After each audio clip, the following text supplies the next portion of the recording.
I'd like to bring to order Brandon Heights Area School District Special School Board Meeting, date November 17, 2020, starting at 6 p.m.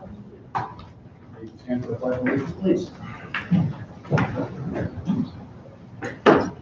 I pledge allegiance to the flag of the United States of America and to the republic for which it stands, one nation, under God, indivisible, with liberty and justice for all.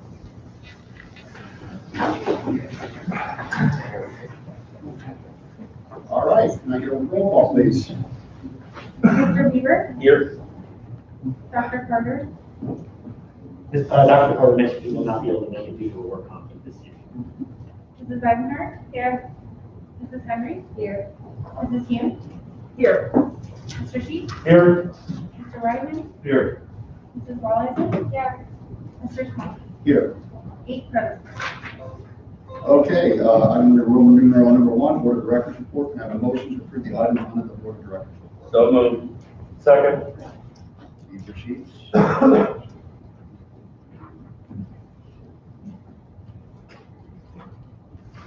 Okay, Mr. Pottinger, you're going to have a presentation for us regarding the updated health and safety plan, the review committee that got together over several meetings. Just an outcome of that plan, please. Great, yes. If you don't mind, I'm going to stand up. I'm going to turn the light off just so you can see a little bit better. What I'd like to do this evening is walk through the work that the review committee put together and the outcomes and recommendations. And so to get started, we're going to talk this evening about the health and data plan data metrics. We're going to talk about the educational model in hybrid. We're going to talk about some of those ancillary supports like BCTC and athletics. And then finally, we'll go into the timeline aspects of how we're going to implement this process, or the recommendation to implement this process.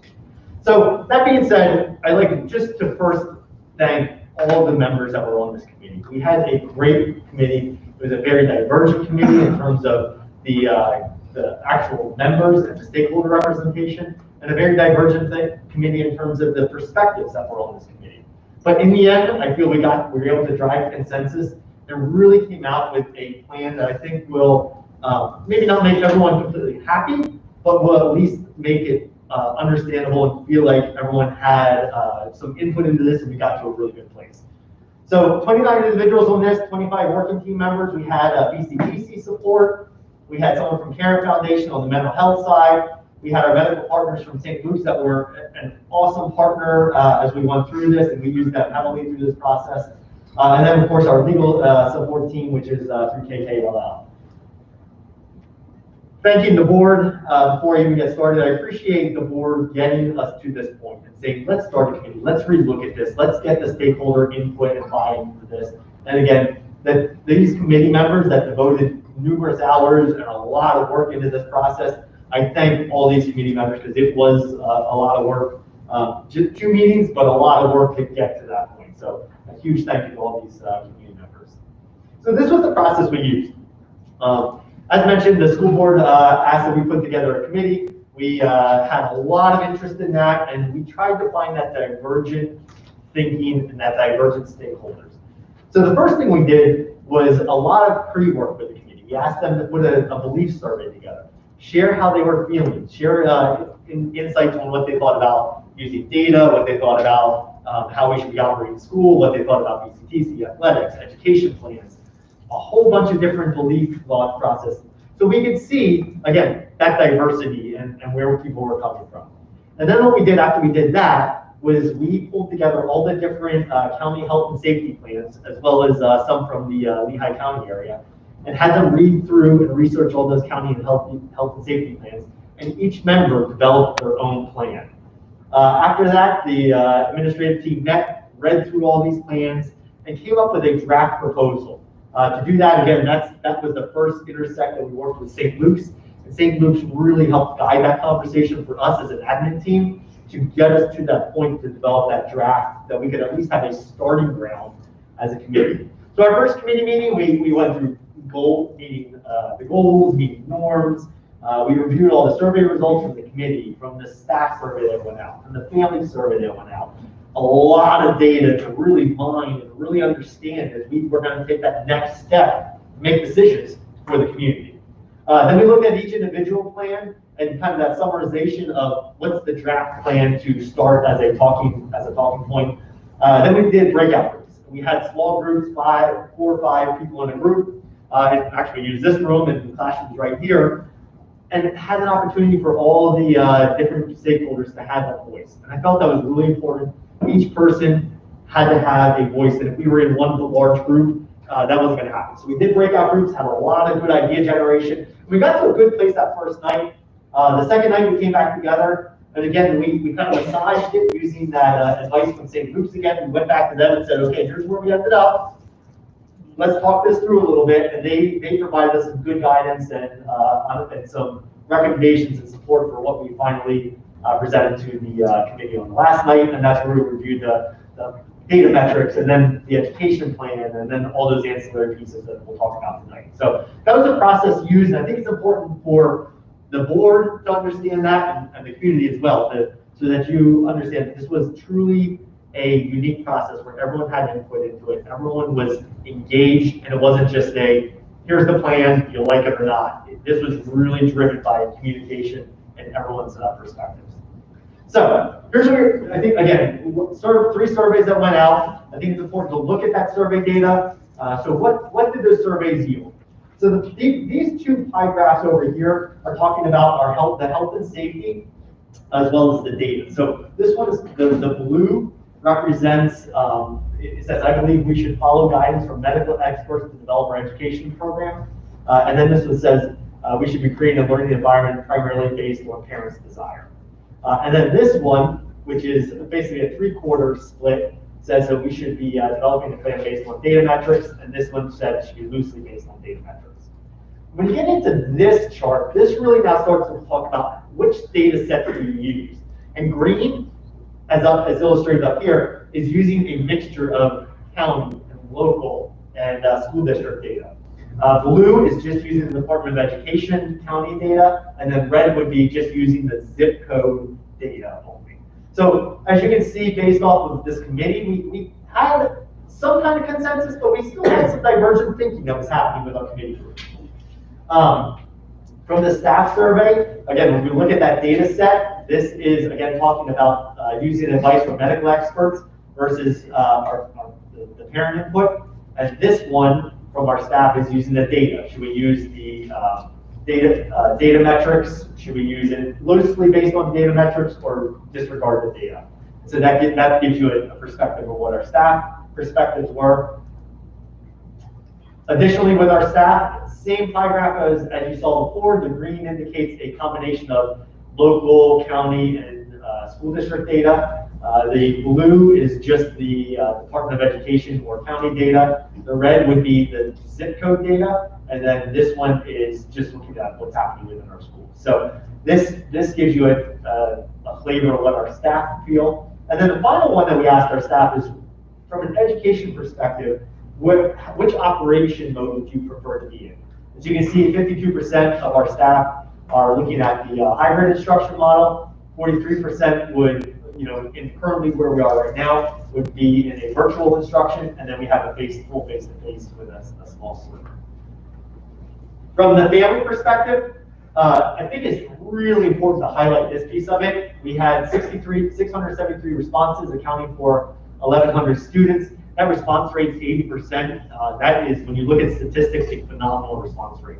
What we did, it was a unique way the survey was set up so we could get accountability for each child. So if a family filled out the survey, they had to fill it out once for child 1 and then fill it out again for child 2. So that's how that was sent out. But what we were able to do out of that is then collate that data based off of building.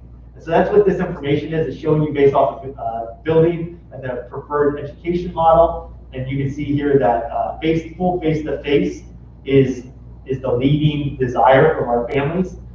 The virtual is the second, that's orange. You can see the virtual is the second option, and then hybrid is the third. So as you can see, you're starting to pick up that there is a lot, even the survey, I mean, you have this to the staff survey, to the committee survey, you're already starting to feel that there's a lot of different feelings and a lot of different thought processes on this. So that was a challenge for the committee, admittedly, because how do you go from here to here? And I think we got to a pretty good spot. So the data metrics, just to kind of further illustrate that divergent thought process, and not just even at our local survey data, and I think we all know this, but if you look at it at a county or a state or a national level, there's divergent thinking that's happening. So at a county level, just to point out that divergent thinking, there's 50 plus counties that are in what the state is calling substantial. Out of those 50 counties, there's approximately 80% of those school districts that are going to be remaining in hybrid or full in-person instruction across the state. This was as of last week. It might have changed since that point, but it kind of illustrates to you that school districts, the challenge is that the Department of Education and the Department of Health are really leaving it up to, they keep saying it's local control. So as you can see, local control is driving a whole bunch of different plans. Even with the county, there's 18 different plans for 18 different school districts. You multiply that out by the 500 school districts across the Commonwealth, and this is the start. And then of course you have the conflicting guidance from all over the medical field too. So going on the medical field, with the local counties, there are 3 local counties that intersect Berks County that have Department of Health. Pennsylvania, or Berks County, sorry, does not have a Department of Health, but Montgomery does. And Montgomery just voted to close all schools from November 23rd to December 6th. One end of the spectrum. Conversely, on the other end of the spectrum, this is Bucks County State. Bucks County Department of unconditionally recommends not to change the model of instruction. And then Chester County is kind of in between there, and they're saying at this time Chester County is in support of Chester County schools remaining in their current instructional model. So again, even from the county Department of Health, you're seeing this divergent thought process. And so what we rely on, because we don't have a Department of Health, is our emergency services. And you can see the quote there, but basically they're saying there's not a nexus or a connection between the student cases that are coming into school and that spread happening within the school system. So that's kind of the background that we shared with the committee in terms of these divergent views that are out there, even from the county level of health departments locally. And then this statement is really driven. There's so many research studies out there, and there's information from the state. There's clinical research studies done by universities that are out there, and it's all over the board. I've read tons of them, and I'm sure if someone wants to make the case that we should be in, you can go out and find a study. If someone wants to make the case that we should be completely virtual and the whole nation should be shut down, you can find a university-backed research study on that too. And that's basically what this statement is saying. The red is saying, some experts are saying we should be shut down at the national, at the state, and at the local level. Just shut everything down. There's others that are in the middle and saying the hybrid plan, phasing back instruction, maintaining social distance is the best thing. And then there's other plans that are saying there's not a spread, a community transmission spread in schools, so get everyone back in. Again, this divergent thought process that's out there. These are the cases from the Department of Health that were released November 12th. You can see by that the age range that's impacting our students is very minimal compared to the total number of cases. It's 7%. But then when we start looking at what the age range of our staff are, which is this group right here, we have basically 57% of the cases that are impacting what our staff ranges would be. So, if we have to worry about both. We say we worry about the safety of our students and our staff, and that is absolutely critical. So it's something we just keep in mind, but I think it's statistics that it's important to look at as we make decisions and as we present this information this evening. So I highlighted this statement because this is something we've been sharing and focusing on. We focused with the committee as we went through this process. As of last week, the county school districts were all maintaining their plans of hybrid. So as our school district made that shift to go virtual, all the other school districts within the county that were in hybrid, there were 3 that were not, that had started virtual from the beginning of the school year and have remained that way. The ones that were remaining were all saying we're going to be steadfast, we're going to be staying in hybrid. That since has shifted. That landscape with the number of cases that are starting to escalate that landscape's starting to shift, and there's districts that have officially made that decision to move, and there's others that are contemplating that right now. So that's why I highlighted, because that is starting to morph and ebb itself a little bit as time progresses here, and unfortunately, as these cases begin to skyrocket right now, there's some more caution that's being taken from school districts, at least in Berks County. From the committee perspective, again, each committee person had to develop their own plan. So as each person developed their own plan, I broke that data down, and I went through all the plans, and this is how the data broke down. 5 committee members used county level data to develop their unique plan.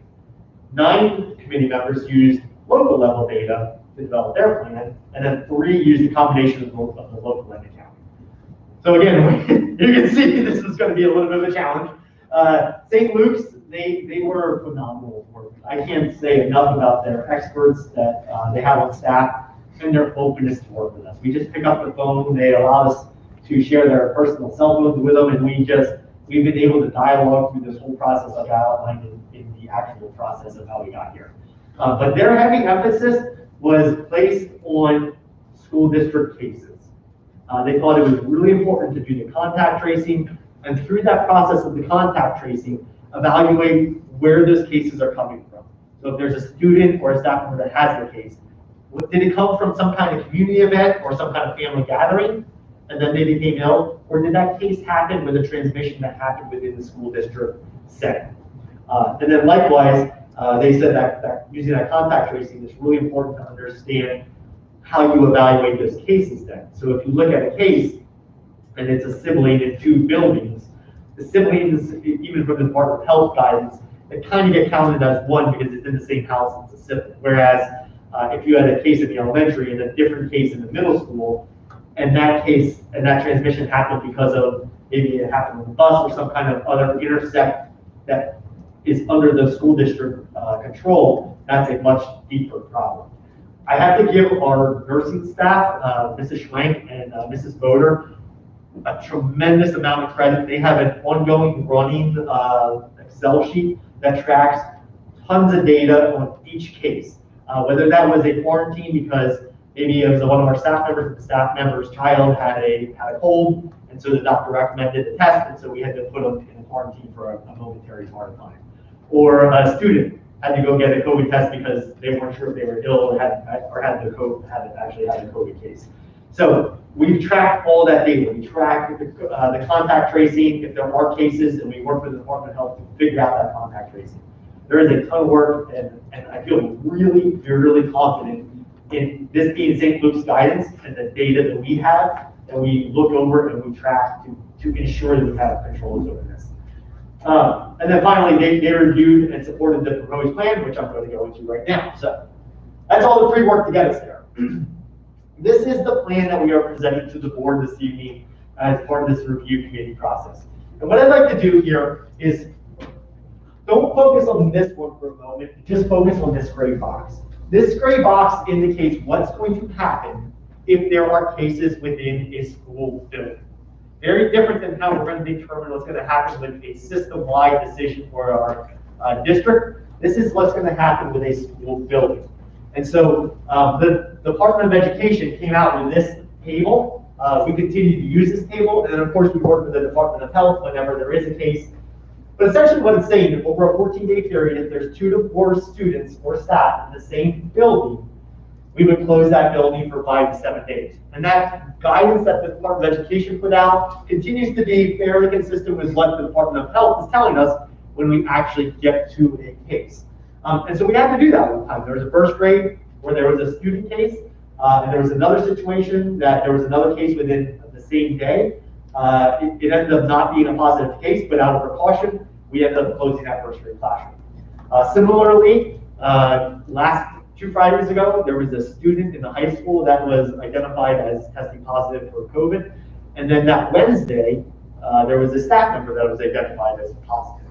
So if we would have been in school, we would have been shutting down the high school for a period of time. So this is what we use to steer the conversation relative to cases within an isolated building. Okay? This kind of operates independently of this. This is what we're going to use as a flow chart to make decisions. So the first one is looking at the county level data. And again, we spent a lot of time reviewing this as a committee, and we've spent a lot of time looking at this with St. Luke's as our health provider as they review this for us.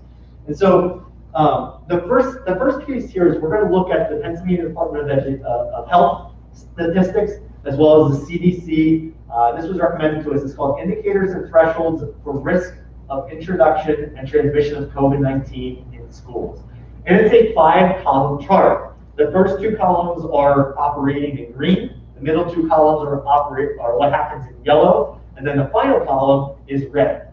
So the difference between these two is that this CDC chart, while they're very similar, the CDC chart relies more heavily on a cumulative number of cases. So they look at a 2-week period and they add all those cases up.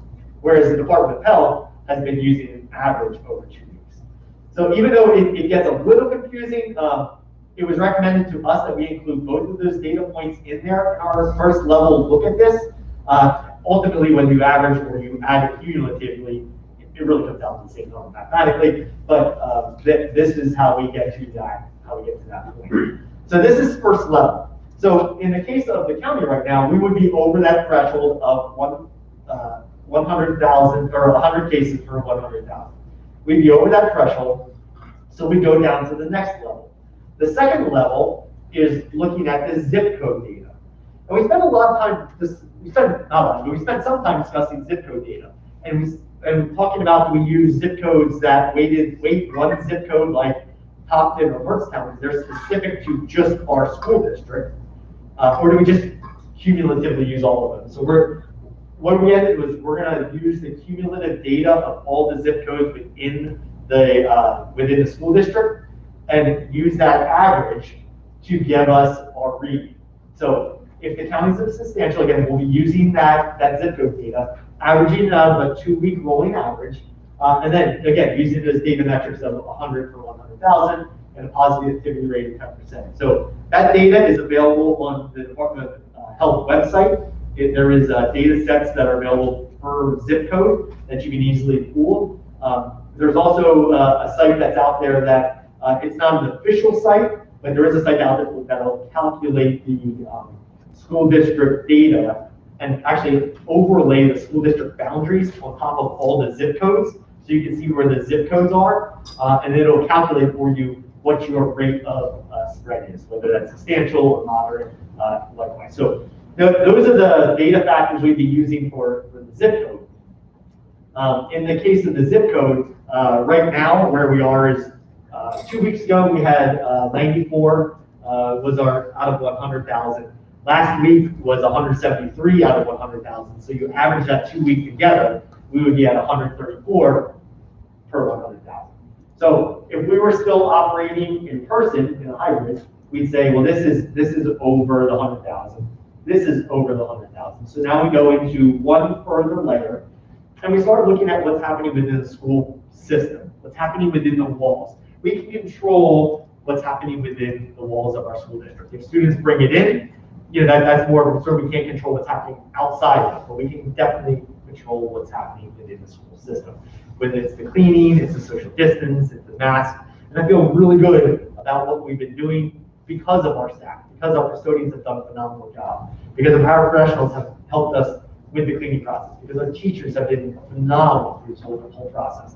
We have a safe environment. So what this third layer is saying is we're going to use the school district cases. And we're going to evaluate the school district cases.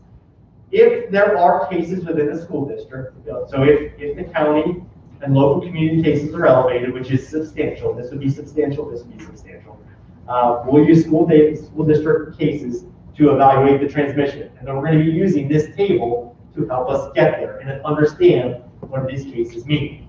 So to make that decision then, we get to this final block, which is right at the bottom here. Well, the school administration and school board will make decisions on the education mode of operation after reviewing the county, zip code, and local building data. How's that going to happen? So the administration will consider instructional shifts to virtual remote learning if the county is substantial, if the school zip code data is substantial. And there's multiple unrelated cases. Again, that goes back to the family situation. Multiple unrelated cases in multiple school buildings so that we can react immediately to these situations. So if we get to this point where counties here, zip codes here, and we have cases, let's just say let's go back to that high school case where there's 2 in the high school, that's staff and that student. And let's just say, for sake of argument or example, that there is a case in the middle school in this building and there's a case in the elementary school. There's multiple cases throughout the school district. That's a concern. We need to take that very seriously. And so that's where this becomes almost like a snow day decision, where we need to make those immediate decisions, and we would close for a period of time.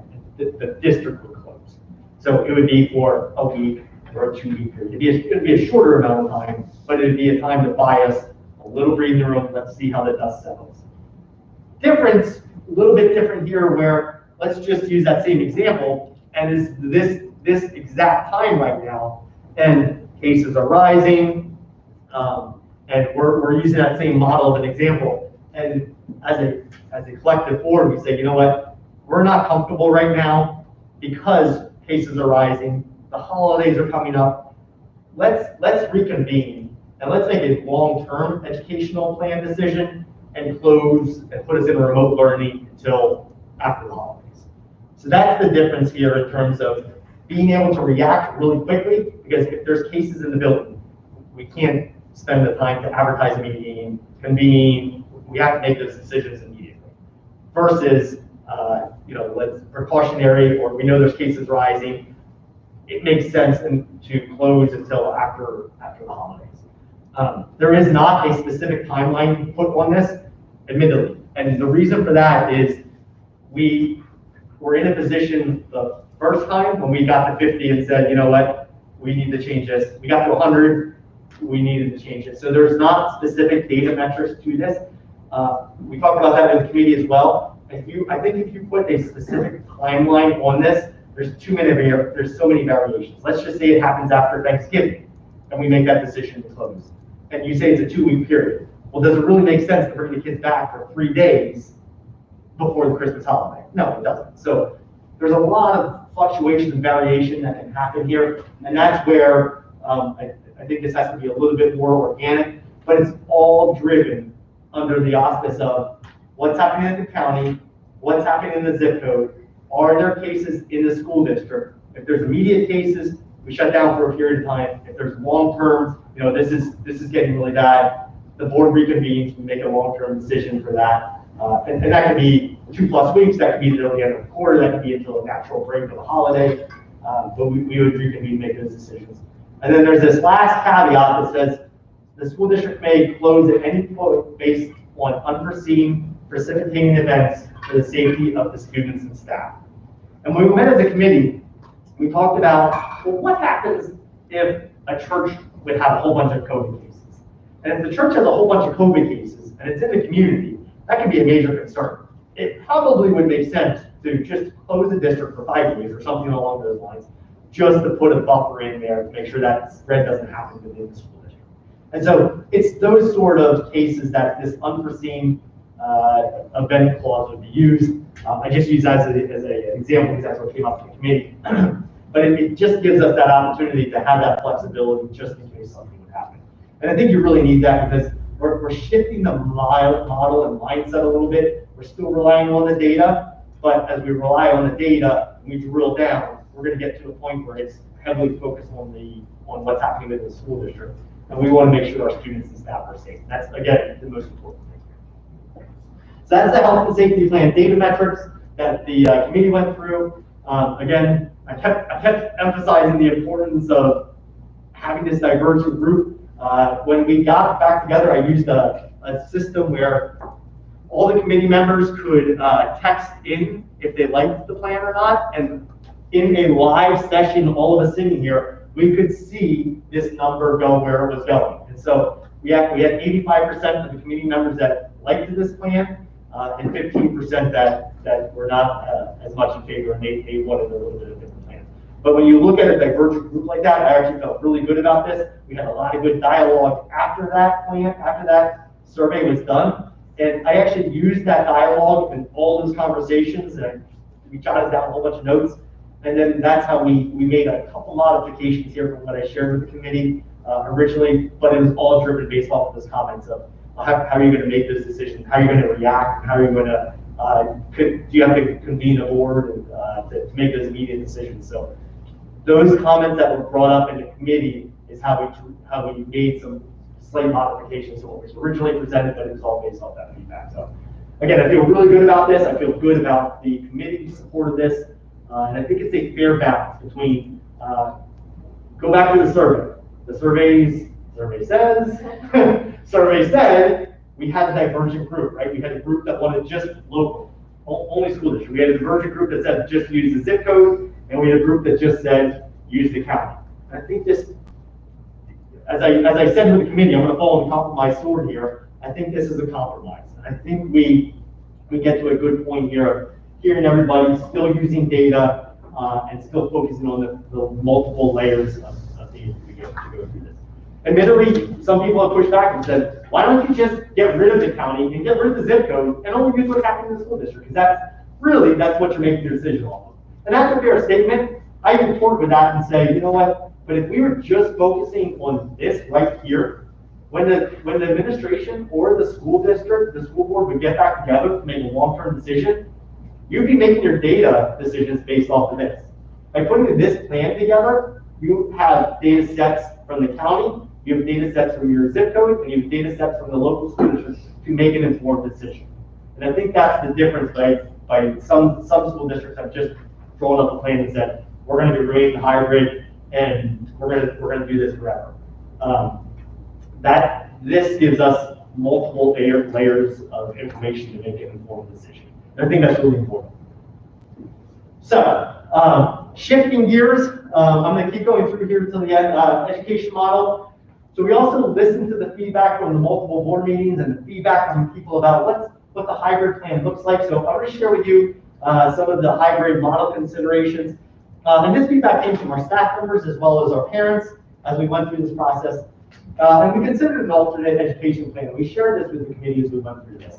What's working well? In our hybrid plan, as it exists today, with a half day and a half day virtual, we were able to social distance. And we did that really well. By having only half the students, we can spread them out. Education with only half the students is really beneficial because you can focus in on just half the kids. Students have been very respectful about wearing masks. I really anticipated this to be an issue. I thought there might be a social statements made by not wearing the masks or by having something inappropriate on their mask, but that has, our students have been phenomenal. And there's cases here and there, admittedly, some kids that have it on their nose or some other situations that arise, but for the most part, kids have been really respectful. And then the cleaning process, again, I give a lot of credit to our custodians and our paraprofessionals that have stepped up, and we have done a phenomenal job with cleaning, with disinfecting all the surfaces, and actually using disinfectant spray to get there and to clean our facilities.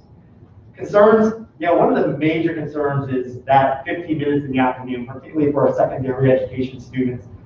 It's just, we thought it would be a good amount of time. It just ends up being too short of a time, and there's really not effective instruction that can occur in that shorter amount of time. So a call for more in-person teaching, which we heard throughout the school board meetings, and then a call for evaluating BCTC instruction. So what we presented is this plan. Kindergarten would remain the same in the current half-day program. That seemed to be working really well for the parents. It seemed to be working really well from our staff perspective. So that will remain the same moving forward. The 6 to 12 approach will change. So the 6 to 12 approach will be on Mondays and Tuesdays, cohort A will come in person for the full day versus just coming in for the half day, which they were before. They'll come in for the full day, and then the afternoon, the cohort B would be virtually following along in the classes all day long. So it kind of takes where we were with the hybrid with a half day in person, and then the other half of the kids were learning half day online. We switched to a virtual, and there's definitely struggles, but overall, I think it's working fairly well in terms of the virtual being effective, where you get a good block of instruction that's happening with the virtual learning. And so we're going to build on that and kind of implement this program where those kids get to come in for a full day, half the students, and the other half the students are following along. From an instructional practice standpoint, it'd be very similar to what we're doing now, where you teach them about 30 minutes, and then you have that 10 minutes or so to either do small group instruction or work with the students independently. And it gives that teacher that opportunity to connect with the students, whether that's in class or it's the virtual students. And it also gives our virtual students a little bit of a buffer break, so they're not sitting in front of the computer the entire time listening to instruction for the full day. So it's kind of finding that balance between the two. I feel really pretty good about this. When we get to Wednesdays, we're going to shift this a little bit, and the instruction will occur in the morning, and there'll be 30-minute blocks of virtual instruction. So again, building on that idea of more instruction, more deeper, rich instruction that will occur. So it's 30 minutes instead of the 15. And then in the afternoon, it would be independent work for the students. Teachers being able to connect with students for independent work and support the kids as needed. And then Thursday, Friday, we just flip out the model, and of course, Thursday, cohort B would be in and cohort A would follow along. Lunches would be occurring for our students 6 to 12, and Mr. Green and Mr. Ginch have done a phenomenal job of mapping out the entire lunchroom. We can maintain 6 feet of distance, so when they're eating, they can take their masks down, eat. This isn't like a free-for-all where it's lunchtime, they can just take their mask off and unmask for the entire 30 minutes. But when they're eating, they take their mask off, they can eat, they put it back on when they're not eating, and we can maintain that distance within the lunchroom, and we'll still have the teachers monitoring the lunchroom, maybe not moving around quite as much because the kids will be unmasked, but they'll still be there monitoring the lunchroom during that time. 1st to 5th grade is a little bit of a different animal. And so, admittedly, I am not coming to the board this evening with a recommendation. I'd like to spend a little time evaluating this. I don't want to rush into a decision, and I think it's really important to look at all the data facts that we have. So we'd like to come back to the board on December 7th for the recommendation. Some of the things we're thinking about is the schedules for students, the schedules for staff, the transportation. If you do a half-day program, you'd have to do a midday run for half the group of kids, and you'd have to do another midday run for the other half the group of kids. And so you'll probably have to divide your cohort up not by alphabet, by geographic area. And so that's going to change the cohorts. And then you're going to have the situation where we evaluated taking all the students on one bus and driving and dropping them off, and at the same time picking up other students. But if you do that, then you're mixing the cohorts of students and having a risk concern there. So a lot of things to evaluate in transportation as we look at this plan. Staff feedback, we did a survey with our staff already before we went into our final committee meeting. So we got a quick response from the staff of what they were feeling. And then from the committee, some of the feedback was, let's do a family survey as well. Again, let's not jump into this. Let's do a family survey and see what the family is looking at as well. So the family survey went out yesterday. If you are a parent of a 1st to 5th grader and you're following along tonight, please fill out that survey. Again, that was emailed last night. Similarly, we also looked at the food service program and a lot of nuances to figure out the food service. So the 2 options we came up with was doing a half-day model, which would be following similar to what our kindergarten students were. These are approximate times. The cohort A would come in half the day, 8:40 to 11:30. And then cohort B would come in from 12:30 to 3:30. And then in between there, we would be disinfecting the rooms with the spray and then trying to wipe down as many of the common areas, desks, door handles, as possible in the buildings. So that would be the option 1 model. Understanding this is probably most challenging for parents to figure out childcare for half the day, every day. That's going to be really challenging on the parent side. Option 2 is for 1 to 5 to follow the 6 to 12 model, which would be full day in person, and then the other students following along virtually. So half the students in person, half the students following along virtually. And again, the challenge with that, and this is probably much easier for a parent to figure out childcare schedules. The challenge with this is a little bit harder for the teachers on the management side, especially 1st and 2nd graders or those younger ones, to be managing kids that were online, 6 and 7-year-olds, trying to follow along, as well as 6 and 7-year-olds in front of you. So that's a classroom management issue. And whatever decision we make here, we want to make sure it's the right decision. We want to make sure that it's the best for educationally for our students, and it's the best for the safety aspect. So there's a lot to consider here. We have a little bit more work to do to come up with a final recommendation, but these are the two options that we're looking at for that 1st to 5th grade cohort. Again, following along with what's 6 to 12, half the kids in, half the kids following along, or the other option would be kind of like kindergarten where they come in every day, but it would be just for half the day. Some of the things to consider when we adjust to a hybrid model is our bandwidth. So our bandwidth, we currently have 1 gigabyte coming in. We use about 600 to 750 megabytes a day on average. So if we were going to do this hybrid plan and be able to live stream all these students, we have to definitely consider our internet bandwidth, and we're almost maxed out at this point, about 3/4 use. So we were able to upgrade our bandwidth to 2 gigabytes. That takes about approximately 2 months for completion. The nice part is the existing one comes in from Berks County Intermediate Unit from the Reading side. The other one will now come in from the Lehigh Valley side, which is really nice from the redundancy standpoint, because if something would happen, let's just say with the Berks County line, we still would have the other line coming in from Lehigh. We would at least be able to maintain some of the internet capabilities.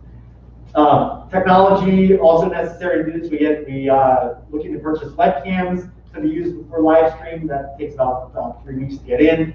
And then professional development, just to get us to how do we use the webcams, how do we teach and manage kids that are remote as well as teach in person. And there's a good lesson learned by our colleagues that some school districts have already worked down this model. And we're working with those school districts to say what has worked well, what hasn't worked well. We had 2 teachers on the committee that are using this model, and so they provided some really good insight as well from the teacher perspective on how this can be done and implemented effectively. So some good professional development that's going to be going to get us there. And again, I talked about this earlier, but I think it's really important. So it's Wednesdays for our students, regardless of what program we pick 1st to 5th grade. Our Wednesdays for all our students, 1st to 12th grade, will be live, will be virtual. There will be live teaching sessions. The morning will be virtual instruction, and then the afternoon would be the independent work where the teacher can connect with students. And then the deep cleaning will be occurring on Wednesdays. That is definitely going to be a priority, because that will keep our 2 cohorts separate from the cleaning perspective. And then finally, the virtual academy, that will remain an option for students. The transition of semester is mid-January. We asked initially parents to make that semester decision. What we're also looking to do is evaluate, again, not ready for a recommendation, but we're evaluating if we make this shift with a hybrid change to a full day option where the kids are in person and the other cohort is following along, could students that are families that want that option of virtual, not necessarily do the virtual academy, but still be virtual and following along with that live synchronous instruction with the teacher. So some things to figure out there in terms of classroom management and touch points with kids, and how do we ensure that connection is happening, because right now, obviously, those hybrid kids would be coming every 2 days, and there's a good touch points. So some things to work out, and I'm not quite there yet, but again, with the recommendation, those 2 things are hanging out there. We will make sure we get back to you by December 7th. But definitely suggestions that came from the committee work, some really good decisions, discussion points, and things that we're definitely working on and evaluating right now. As we transition some of our ancillary programs to the education program is BCTC. So this just gives you, it shapes up what does our BCTC picture look like. So cohort A, east is the Olney campus and west is the Leesport campus. So there's 47 students that go Monday, Tuesday. In cohort B, there's 38 students. We have 62 that go to, in total 62 that go to Olney, and 23 that go to Leesport. Out of our student body, we have 85 students in the high school that attend BCTC, and out of that whole student body, 9 to 12. And it's worth noting that BCTC is primarily for 10th, 11th, and 12th graders. But when you look at the entire student body, 9 to 12, it's 18.43% of our student body. We're actually the 2nd highest school district in the county that has BCTC population going to BCTC. So definitely something to consider. Our families and our students obviously value the importance of BCTC in the trades, and it's a great program for our families, and we want to make sure we're supportive and responsive to that. So what did our committee say and what did our staff say? So when you look at this, The red says that we should have a different plan than a regular health and safety plan for our BCTC students. You can see pretty overwhelmingly from the committee and even our staff that they believe we should have a different program. So currently, the A to L goes Monday, Tuesday, and the Z goes Thursday, Friday. That's done to maintain the class sizes, balance, maintain social distancing. The recommendation at this point is that we would transition, because we're in a precautionary type virtual learning right now. I would make the recommendation, and what I shared with the committee, what the committee agreed as we make a recommendation this evening, is that we permit BCTC students to attend BCTC starting as soon as this Thursday. What that will do is allow Thursday, Friday for our cohort B to go, and then Monday, Tuesday for cohort A to go before we get to the Thanksgiving, and then they equally get the same experiences before that Thanksgiving break. And we'll talk about timelines coming up. But that would be, that's a current recommendation for BCTC, is to get that back in. We understand that the hands-on learning is critical for these students. And admittedly, the virtual learning is being done. So let me back up for a second. BCTC is set up by the programs. There's a welding program, there's a culinary arts program. And each one of those is very unique and very different. And so, you know, there's a carpentry program, they're building houses. So some of the programs virtually are done very effectively. Some of them are a lot harder to manage and do remotely, like welding or carpentry. It's hard to build a house when you're not building the house. So that's why I think it's important to get our BCTC back. The one caveat here is if the school district would need to shift to remote learning. So we go back to that data metric. The data metrics say that there's cases that are happening throughout all our buildings. That means that things are really bad, right? And so at that point, we would pull back our BCTC for that amount of time, that remote learning amount of time. It wouldn't be that we would be remote learning for a long period of time, unless as a board we decided to go that direction. And then we could reevaluate BCTC at that point as well. But based off of that shorter term decision making, we want to pull BCTC back for that short amount of time, and then allow us to start back up as soon as we can get ourselves going. Extracurriculars and athletics is going to be very similar to what you just saw with BCTC. Here's the survey responses. Committee felt like there should be a different plan for athletics and extracurriculars. Staff, not so much. A little bit heavier on maintaining what the school district plan is. So kind of combining that and looking at what you saw with BCTC.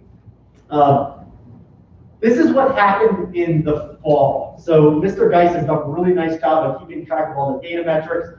There were 0 positive cases for our coaches or our students this fall in athletics. There were 2 teams that were quarantined, 5 athletes that were quarantined, 1 high school field hockey student, 1 high school boys soccer, 1 middle school boys soccer, and then 2 high school cheerleaders. The work that Mr. Geist and the athletic trainers and his office staff and all the coaches did to ensure that there was safety was outstanding. They came up with a layered approach. So layer 1 says they're just going to practice for 60 minutes as an introduction back into sports. Make sure we can really ensure safety. Level 2 was we'll then start ratcheting up and do 90 minutes. And then level 3 was things are looking pretty good. We're getting routine and it's going back to somewhat normalcy.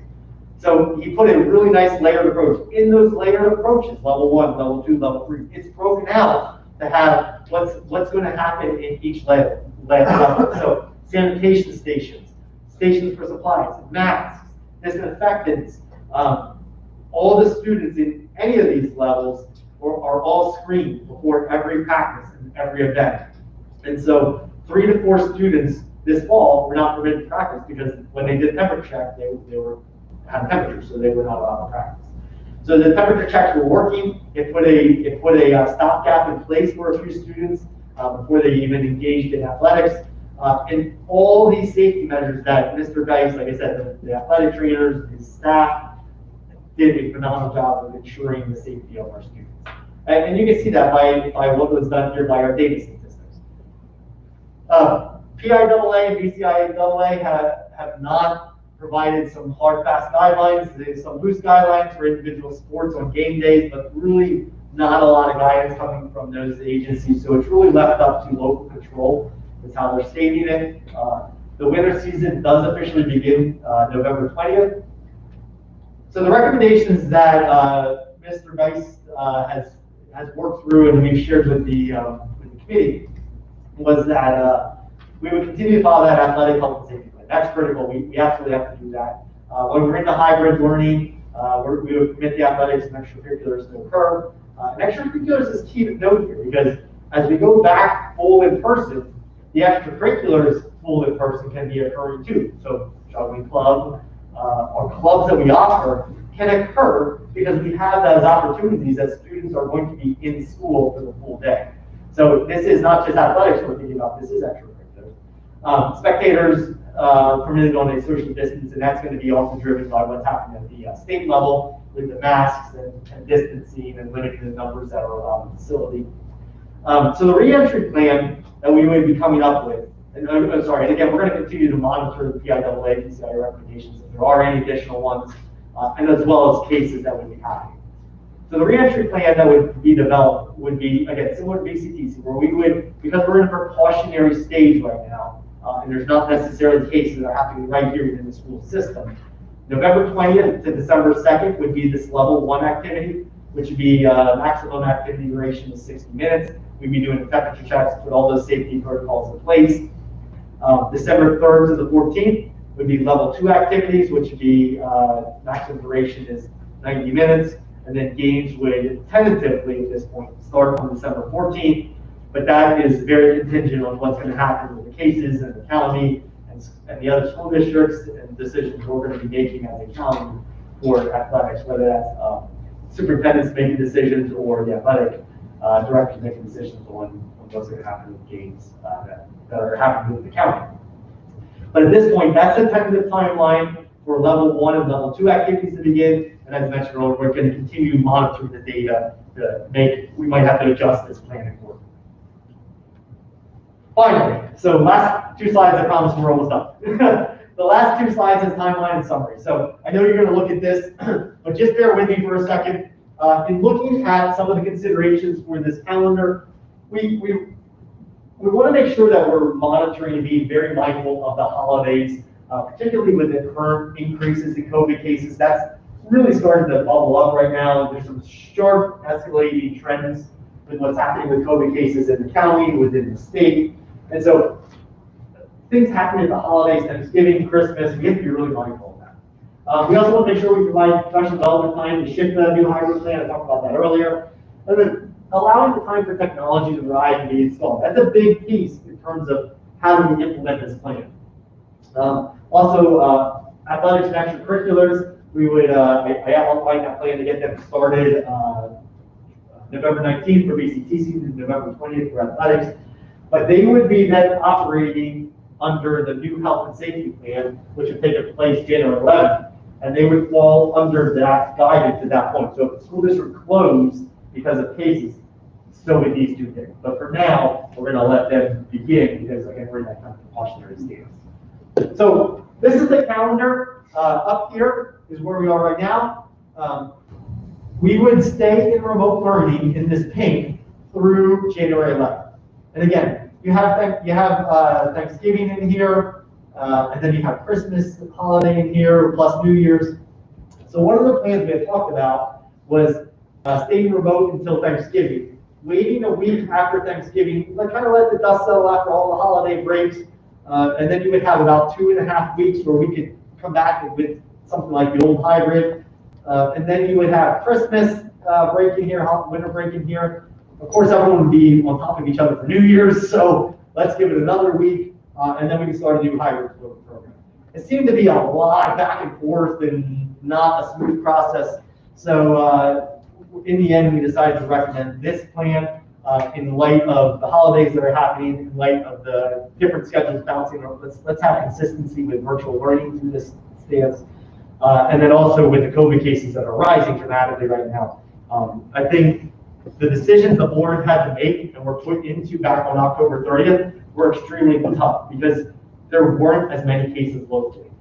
But now that we're in a situation where these cases are really starting to rise, we actually, I think, we're ahead of the curve And as I mentioned earlier, there's other school districts that are starting to backtrack a little bit and reevaluate their plans. So I think we were in a good spot. And I think it makes a lot of sense here. Again, when you do that compromise of listening in and saying we want to do hybrid, but also saying, let's take the safe approach to this. I think it makes a lot of sense to maintain hybrid for the month of December, essentially. December. And then come back that January 11th with the new hybrid implemented at that point. We do have a board meeting January 4th. So that will give us the chance to look at the plans, look at the data, and say, you know what, things are still really escalated. We might have to push this off a little bit, or things are looking like they're trending in a good direction, and we feel comfortable opening on that January 11th. But that'll give us a good check and balance as a board to reevaluate this on that January 4th before we get to January 11th to implement the new hybrid plan. And again, that's when that new health and safety plan would take effect at that point too.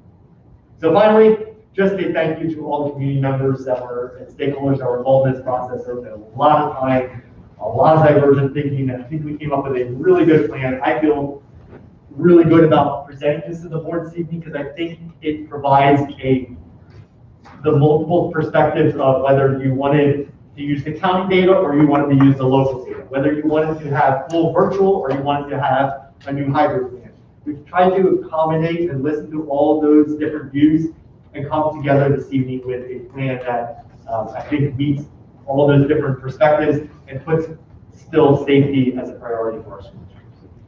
With that, Mr. Ponce, I'll turn it over to you for more questions. Thank you, Mr. Potter. Very informative and Sorry that was long. broad and diverse, and really appreciate your time and effort into this plan. I'd like to turn to any more discussion at this point in time. Discuss this plan. Anything that you have questions about, please feel free to take that conversation now. And just publicly, I'd like to thank Mrs. Einhorn, Mr. Fonsi, Mr. Sheets, and Mr. Beaver. They were all part of the committee and really had a good input from the board perspective as well as the community perspective on this committee plan. So thank you to the four of you for engaging and devoting your time to this.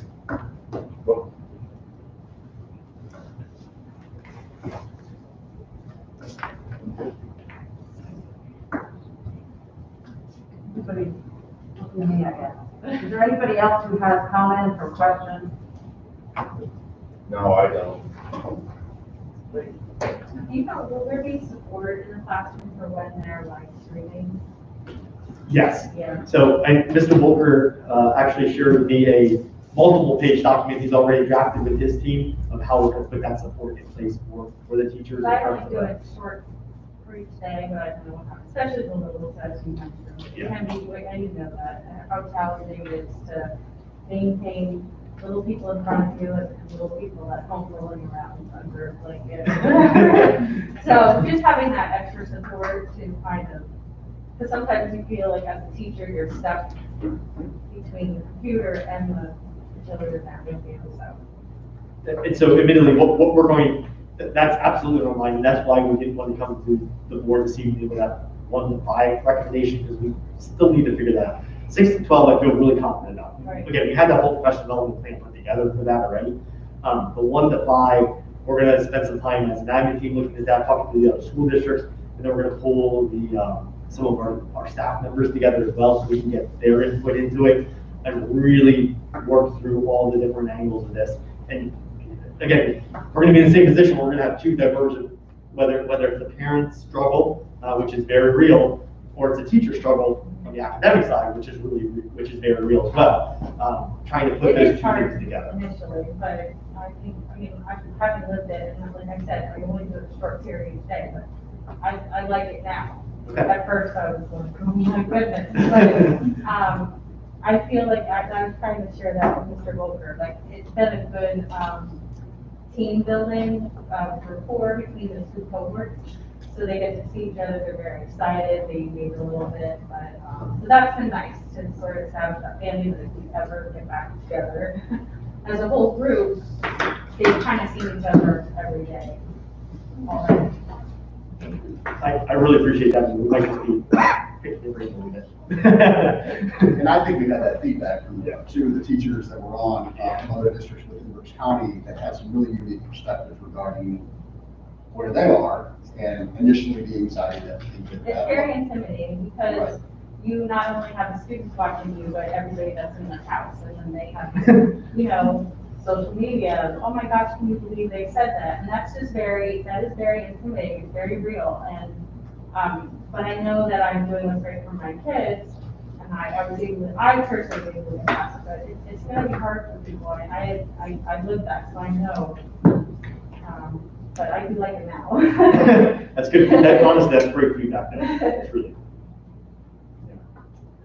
One thing that I would ask, I've heard this concern from several parents, in the virtual model, or the hybrid model for that matter, is it possible for the attendance email to go out in the morning as opposed to 4 o'clock at night? Because the concern that I've heard is that if their student doesn't show up for school, if we were full in person, they would know instantly that their child had attended. So that was the one concern. The other concern was, as far as assignments, if that could be a request, you know, on the teacher side, if assignments aren't being met, for that to be more real time as opposed to accumulative at the end of the week. You So, can sign up for daily. correct, but as far as at the end of the week, say if the teacher says, you know, your student hasn't completed, you know, 5 assignments, is that something that can be done on a regular basis? Those are some of the concerns, and I've heard. Yeah, the attendance ones being like, I think maybe I just need to figure out that what the ask is with that sign-in. I know the Google setting allows you to choose the weekly or the daily, and maybe they're set up as a weekly, or maybe I'm just misunderstanding. Okay. Yeah, so we'll connect on that, absolutely.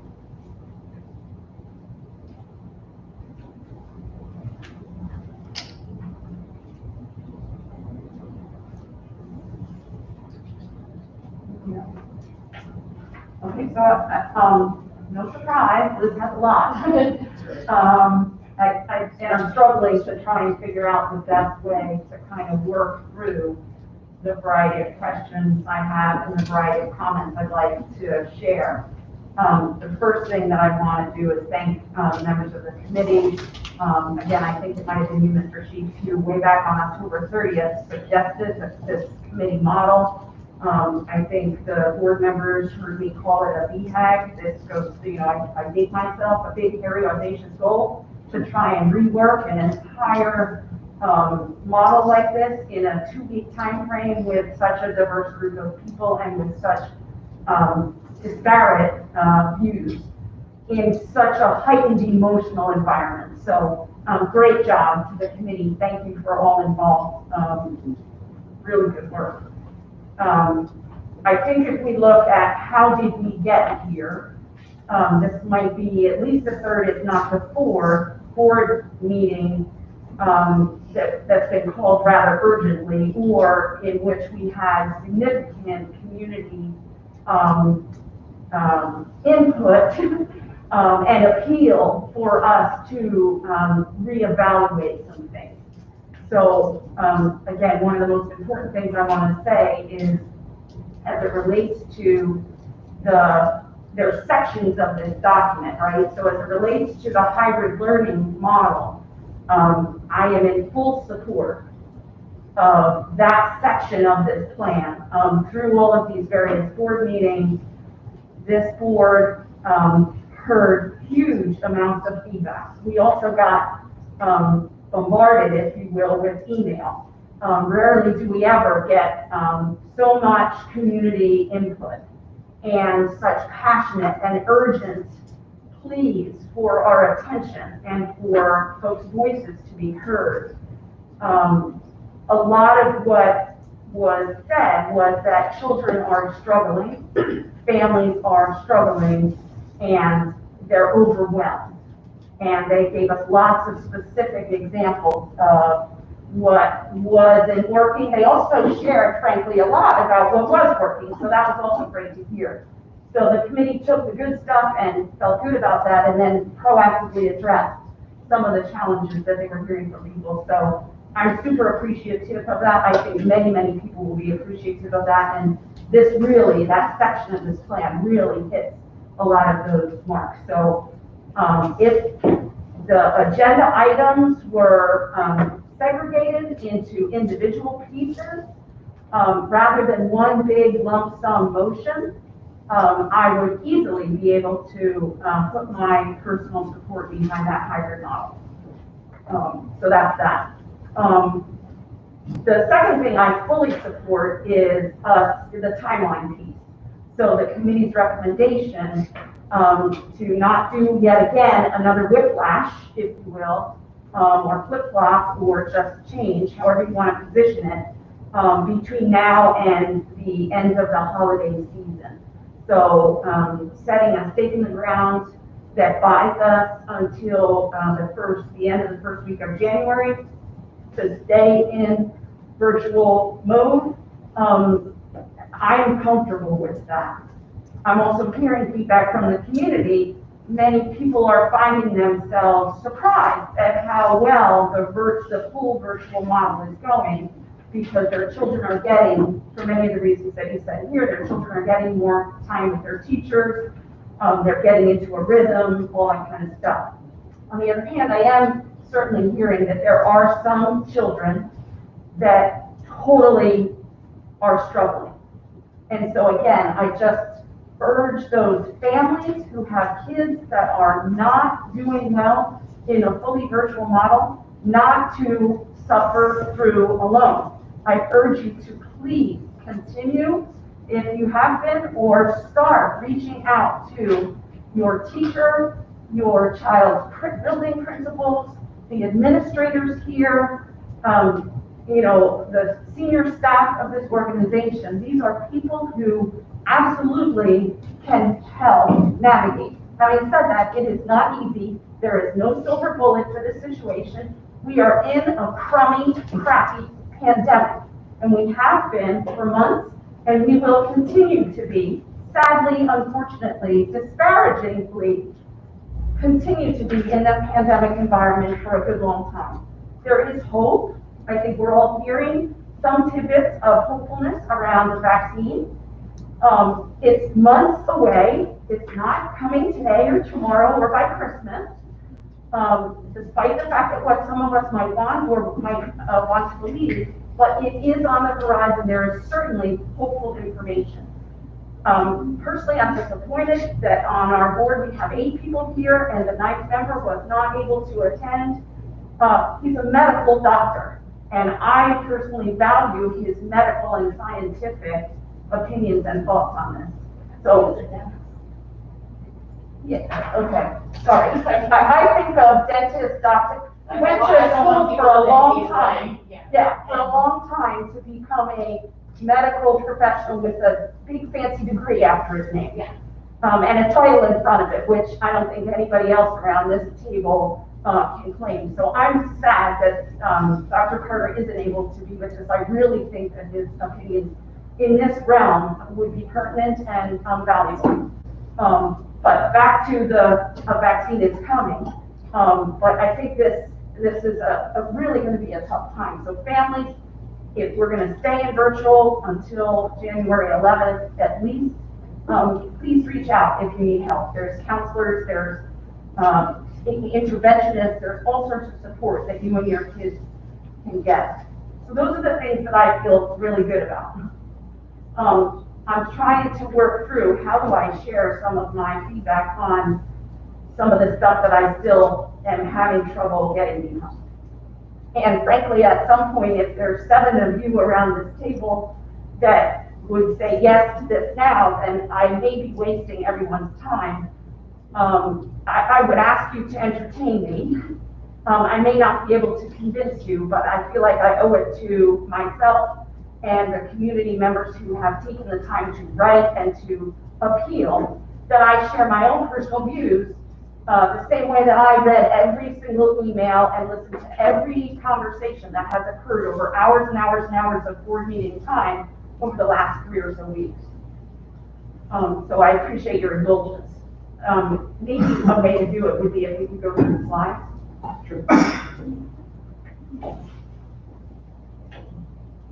I fundamentally disagree with the claim that right now, the model that we're in is a precautionary measure. I challenge that statement because the way we got here into full virtual mode is based on a very thoughtful strategic plan that started being developed back in the summertime, that was presented to this board in August and reviewed again in September and reviewed again in October and reviewed again in November. The data got us here. We are not in full virtual because we're being precautionary. We're in full virtual today because our plan told us to go virtual. So that's just kind of a general statement. So if we go to the data, and the committee believes we talked about how many people thought we should use a combination of data. And I appreciate that the board was open to reevaluating what data points we were using. One of the questions I have about the combo of data is where we landed was sort of a workflow. You start at the county level, and if the county level data based on PDE and Pennsylvania Department of Health puts us in substantial, it's risk, by the way, substantial risk is what that phrase really means. Then we flow to looking more locally, and then we flow to looking even more granularly in our own buildings. Was there any discussion in the committee about combining the data rather than looking at one and then having it triggered looking at another, and then if it's bad again, having that triggered looking at a third and yet fourth? In other words, was there discussion about looking at all of the data points and maybe weighting them? You know, county would be 25%, local would be 25%, something like that. There was a conversation so regarding that, talk but about how you got yourself out of that. yeah, there was conversation regarding that. However, the reality is that, you know, from a database solution that everybody in the committee kind of wanted to have, weighting is completely arbitrary. So it was the same conversation that we had, you know, basing it on a radius versus county, you know, school district, and then building kind of level information. Any number that we came up with would have been 100% arbitrary. Just pluck a 10 out of the air, pluck a 5 out of the air, right? So the reality was, we said, okay, well, let's take a look at this. There was an hour and a half long conversation about it. It moved back around. This was what the committee agreed on. They said, you know what, instead of going with arbitrary, we're just going to go with the straight numbers from the county, straight number from the zip code, and then the straight numbers from the school districts or the actual school buildings. And then we're going to drop it back on the board to take those three numbers and identify if there's something that's urgently going on or something that we do need to be precautionary about. Case in point, the example of the church having an outbreak, right? That would be something where it's set up to look like a workflow, but each one of those data points can be used individually. So if we had a church issue where they have 100 new cases from a church, and we know that 60 of the kids go to our school, well, that would be a second tier issue, but we would still then say, okay, you know what, we probably need to shut down school for 5 to 7 days to make sure that this clears out. But that would be a conversation once again that we would have at this level. I mean, you use the word arbitrary, and I scratched my head a little bit. Frankly, our initial numbers were arbitrary. We started with a number of 10 cases per 100,000 at the county level. That was back in August, I believe. Then we moved to 50, and then we moved to 100. And when I say started there was discussion there. I don't think our plan ever reflected 10. Our first plan reflected 50, correct? We reflected 10 for less than 10 to be fully in school. Right. 50 would have been the cutoff to send the full virtual. And then we received, guidance, yeah, then we received guidance from the state saying evaluating 100. Evaluating these plans over and over, we've gotten more guidance as we've done that. Right. In the beginning, when your statement was in July or August, we put the plan, then we reviewed it, we didn't necessarily amend plans other than the one time we amended numbers. And now we're looking to amend the plan. Like when we put this plan in place over the summer, the only thing that was ever changed were the numbers, isn't that correct? The one number. The number part, yeah, so when you just, a few minutes ago, you said, we keep evaluating this plan and it's to change it, but nothing has been changed except for the one time we changed those numbers. Isn't that what you brought up? Yeah, You that's said in October, we met to change it, in November, we met to change it, but we only. Switch the word change to discuss, to evaluate, to revise. So again, it's not a debate Not about, revise anything else, is we only revised the number one time. This is the first time we've really ever revised the plan model. Yeah, but in the beginning, to Liz's point, the number is what switched us from model to model. I mean, without the numbers, there was no plan. So what Liz is basically saying, we switched the number, so we didn't switch the plan of moving from either hybrid to red to green to whatever color you want to call it. Yeah. That's your point, right, Liz? correct. And we switched the numbers based on when we got guidance, because then PDE and the health department actually came out and provided us real numbers, so we changed based on those numbers. So it wasn't the professional. The first numbers 50 was given to us by St. Luke's, our healthcare provider, our trainers. The number 100 was already there. We chose not to use it. The state had already put it out. It was there. We chose not to use it.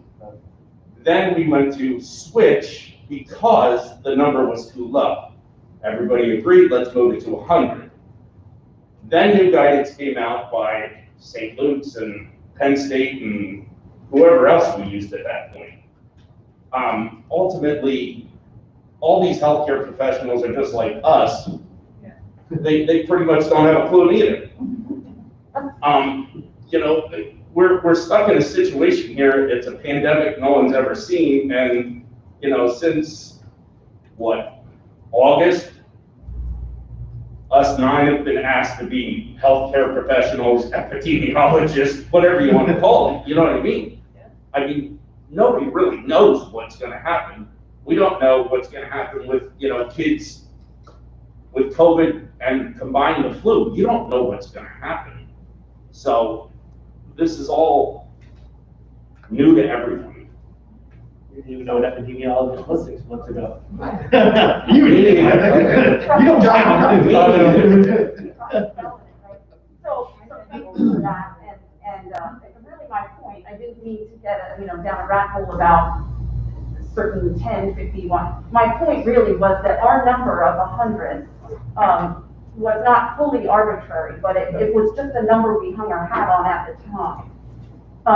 As we talk about following professional guidance, I really struggle because the professional guidance coming from the Pennsylvania Department of Education said that when your county is in substantial risk, as Berks County has been for well over 5 weeks, that we should seriously consider virtual. Likewise, the Pennsylvania Department of Health says the same thing.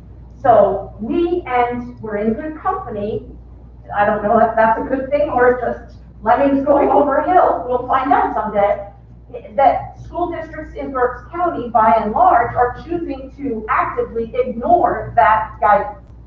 The state has the PDE and DOH have empowered us to ignore it if we feel like we really know better than they do.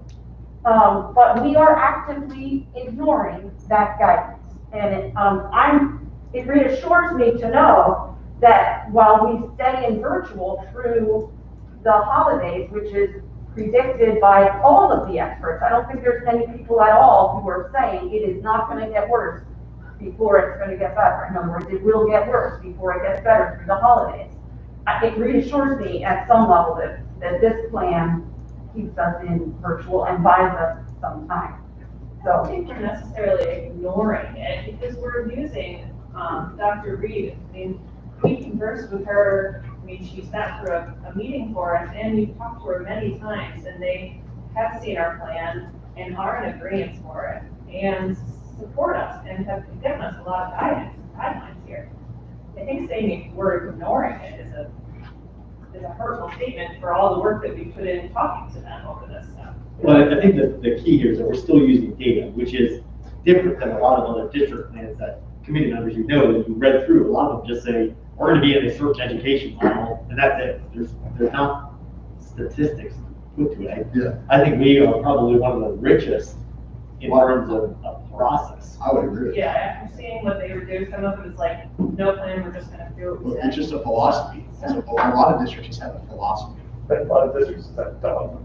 Or they, That's That's the way we've always done it. or the board And has given the power to the administration, they've given up their rights to even I would say. have a say. And I think one of the things is in the current environment of things, you know, semantics have meaning, right? Words have meanings. So when the statement comes out that we're ignoring things, we're not ignoring things. What we're doing is we're doing the best possible thing that we can do by trying to culminate this different stuff. Because to be honest with you, the Department of Health and the Department of Education have left us hanging high and dry. Pretty much Dr. Levine, Governor Wolf, they have washed their hands of these decision processes, and they have dropped it firmly in our lap where we don't have access to the same resources that they do. So saying that we're ignoring something, I mean, and forgive me for being a little bit upset here, but it's almost inflammatory when it says that. You know, kind of similar to like, you know, the precautionary statement earlier. This is a precautionary measure. We are in a precautionary step. We're precautionarily closing the school or putting the school fully virtual because our data set says that this is a precaution we need to take to make sure that we don't have any more community infection. So we agree on what you just said there. So- Correct, so I but think the we- way you're kind of wording some of the statements, it doesn't really necessarily sound like that. Well, again, interpret it how you want. I would ask you to keep in mind my intention is not to inflame you or to offend you in any way. Okay. My interpretation, when PDE and DOH say our recommendation is to go virtual when your county is in substantial risk and we've been there for 5 months and we've consciously chosen not to do that, then I paraphrase my interpretation of, yep, we've ignored your recommendation. If you want to package it a different way, that's okay. To me, it's not productive to debate about that. Okay, see, that's condescending in the statement. That's how we get these emails sent them by you saying that we're all ganging up and not working together. Of statements like that. No, I totally disagree. But if I you're- completely But if disagree you're with that allowed to be one. the only voice and not allow us to feel say how I don't feel that we're ignoring things, you just say we're ignoring it, and I would say that I don't think we are, then that's. I didn't say don't say what you feel. I asked you not to find my comment offensive to you. So at some point, if you're gonna choose to be offended by what I say, I'll take that under advisement. I'll share with you that's certainly not my intention. But at some point, you're gonna feel what you feel, no matter how I package it or spin it. You are equally entitled to say how you feel as well. That's And fine. please do. We have to be able to, in an open forum like this, draw out points so that your thoughts and feelings aren't felt by the community in live stream right now, so many people are listening, that's how we all feel. So when you have all these statements, we have a chance to put our thoughts in as well. I don't, Please do. you know, that's how you feel, and I respect your thoughts and your contribution here, so. Likewise. Okay, would it be okay if I go on? All right, next point, question about the data. So just to clarify, the blue flag on the left says zip code data. Under number 3, it says if county and local community cases. Do we mean if county data and zip code data are elevated? That's correct. Okay. And our definition of elevated, when we look at zip code data, is what? Substantial. That's why that's in parentheses. Well, what's the definition of substantial? What is the metric? Right, it's listed right there. Data metrics utilize the cases per 100,000, and it's listed in both county and zip code. I'm on the third one, Mr. Potter, I'm sorry. Right. So under number 3, it says if county and zip code data are elevated as substantial. So how many cases per 100,000? For both county is 100 and for zip code is 100, correct? So when you take county, that's back up here, here's county. Here's the data metric right here. And then when you take local communities, that's a zip code, the data metric's listed right here. So if the data metric is this, the data metric is this, and so if both of those data metrics are substantial, then we go into the next years. So, Do you want to know the number? yeah. Is it 100? Is it 200? Is it 500? What gets us to substantial when we're looking at zip code data? The 100 per 100,000. Okay, so for county, we're staying with 100, which is a benchmark we felt comfortable with for a long time.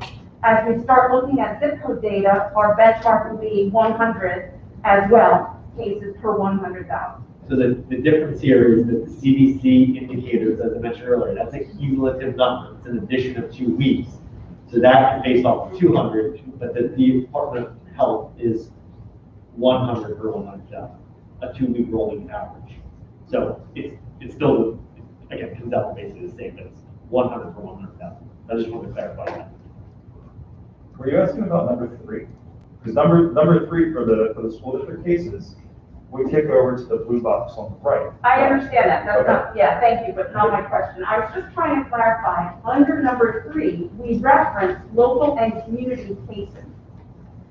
Is it reasonable for me to assume that that language is pointing us back to the zip code data? It is. Okay, so local/community, AKA, also known as zip code data.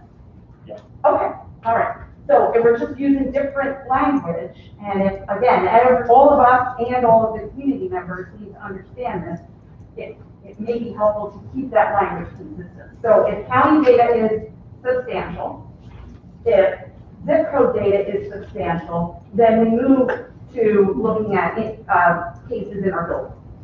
Got it, okay, we follow the blue chart, got it, thank you. What happens if, and this might not ever happen, and perhaps it's a silly hypothetical, but what happens if county data at some point gets good and gets out of substantial or improves dramatically, but we have a terrible outbreak locally? So in this flow chart, we start with county. Yep. If county isn't substantial, then this makes me think we would stop. Right. But what if locally, our zip code data is still through the roof, which it is currently, by the way. I think it's probably a good idea to state, based on today's data, where would we be if we adopted this plan? Yeah, that's what I said earlier with this number. So cumulative right now, we'd be at 134. Yeah, Yeah. which is I did mention that. 30% higher than what I think we're saying makes us comfortable. So there's 2 things at play here. One is if it's a school-wide case, you still have this statement. I know it's hidden because of this. Anyway, you have this that says we may close at any time based on unforeseen incidents. So if the zip code is high and there's a bunch of cases in the school, we can still close. It doesn't have to necessarily be reliant. I think Mr. Sheets, that's what you were trying to explain earlier. Even though it's a flow process, one of these can be taken independently if necessary. Likewise, county's great. You can even have zip code that's great, but we have for some reason 2 cases in a building, we would still shut down that building. That's completely independent of what happens in a building versus what's a systematic decision-making process. Okay, good. I appreciate that, and I think that makes sense. I just wanted to be clear that if we talk about following the flow chart, we really we're not locked into following the flow chart literally. We can skip around if we feel the need. That's what you're saying. And honestly, that's why, while this is still driven in data, there's flexibility here because we got jammed up, the debate and conversation we just had about how that whole timeline happened. We got put against the wall with 50, we got put against the wall with 100. This gives us flexibility to still use data, but be able to adjust to, I think Mr. Beaver, you said it great, we don't know where this is going to go. And we need to have some of that flexibility to be a dynamic decision-making body. And that's what this is doing. Okay. Early on in our discussion several months ago, we spent a lot of time talking about lead time. And that at some point, the board was feeling like we shouldn't whiplash parents. And that because of daycare reasons and because of work schedules, same thing with staff, that it's not really fair to a teacher to, flip-flop all around without some lead time. I think how I interpret this, and so I'm looking for clarification, or correct me if you interpret it differently, we're abandoning that a little bit to suggest that while that's not ideal to be constantly changing, the data and our process, our protocol may require us to, with far less notice than what we might think is ideal, to flip-flop things around. That's definitely one of the downsides of this. Okay. That it would have to be decisions that are made on a very quick basis. Okay. Versus what we had before. So that is one of the downsides to your point. Okay. And that's the case as we get bad news, if you will. If cases continue to surge and we have to pull kids out of school. Is that also the case on the other side? So think about March and, January and February and March. Hopefully as vaccines become available to more of the masses. Is it our intention that we would just as quickly move back in, or is it the board's thinking that there would be more of a runway for that? So we actually spent a lot of time looking specifically at how these words were placed, and some of them are focused directly on what do we do in the worst case scenario of moving to virtual. But others are more taken so we can look at this and say, well, how do we go the opposite direction? And in fact, Mr. Volkers would challenge me on my thinking on that to say, make sure your wording has us going the other direction too when we get there. So, I think when we get to that point, when we can reopen ourselves back up throughout this school year, it wouldn't be just a reactionary, let's start back up. It would be taking into effect the county, the zip code, and what's happening with the school. Things are looking pretty good. We have a runway that starts to say, these things are starting to clear up, and we have that conversation with the board. Okay. That's that long-term decision-making plan right here. Right. And I wonder, I think it was commented a little bit ago that what other schools are doing, we may be a little more data intensive than many of our peers, which makes some of us pretty comfortable. This notion, I'm curious, those schools that aren't data intensive, and I think the comment was they just empower the administration to make those decisions. I wonder if over the coming weeks and months, if we can ask that a standing agenda item on the school board agenda be an update on our pandemic status, if you will, or COVID status, I'm not quite sure how to label it. But basically a review of, over the past month since the last board meeting, this is what the numbers look like, this is what our case data looks like, this is what competitive school districts are doing, this is what the state is saying, this is sort of a state of the union, and this is the administrative recommendation based on that. So that we don't have to continue to call these special board meetings based on community outcry or based on a handful of board members saying, I think it's time we get together and talk about this again. Would it be an acceptable recommendation to suggest that maybe we could ask for a proactive formal briefing at least once a month in the public domain, so that not just us, but anyone in the community can understand where we are and what your meaning the administrative recommendation is to the board? Yeah, we can definitely talk about that. And additionally, we will continue to be transparent with our data, and we have the cases, all the district cases listed by week on the district website, as well as the data metrics that are occurring now. Previously was the 4-week rolling average, but we will be updating that to reflect this plan that this is approved this evening. And again, be completely transparent. Now we'll be updating on every Friday, so any community member can see that. Okay. We'll continue to do that. For the benefit of folks, I don't know if there are folks watching or how many, if there's a lot, would you be willing to just tell us what page, tell everybody what page of the Yeah. website that is? What I've done before is we've just sent that link out when we did updates with these plans. So I can do That's that. fine. Yeah, we just sent that out. Okay, great. Okay. All right, thank you. We can move into hybrid model. Just a couple of quick questions because I've already expressed my support of that. Where it says hybrid educational plan K through 12, my sheet doesn't have page numbers, so I apologize, Tom or whoever's driving. This one? Yep. Yeah, so, we talked about lunch just real briefly, when you were talking about if the kids are in school full day, now we've got to feed them, right?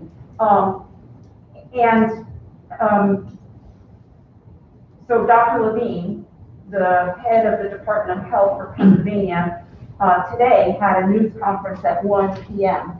And I don't know if anybody more articulate than I on this topic would care to share what the two big takeaways I took from it was travel restrictions and mask wearing, and very strong, clear directive about mask wearing everywhere you go outside your home.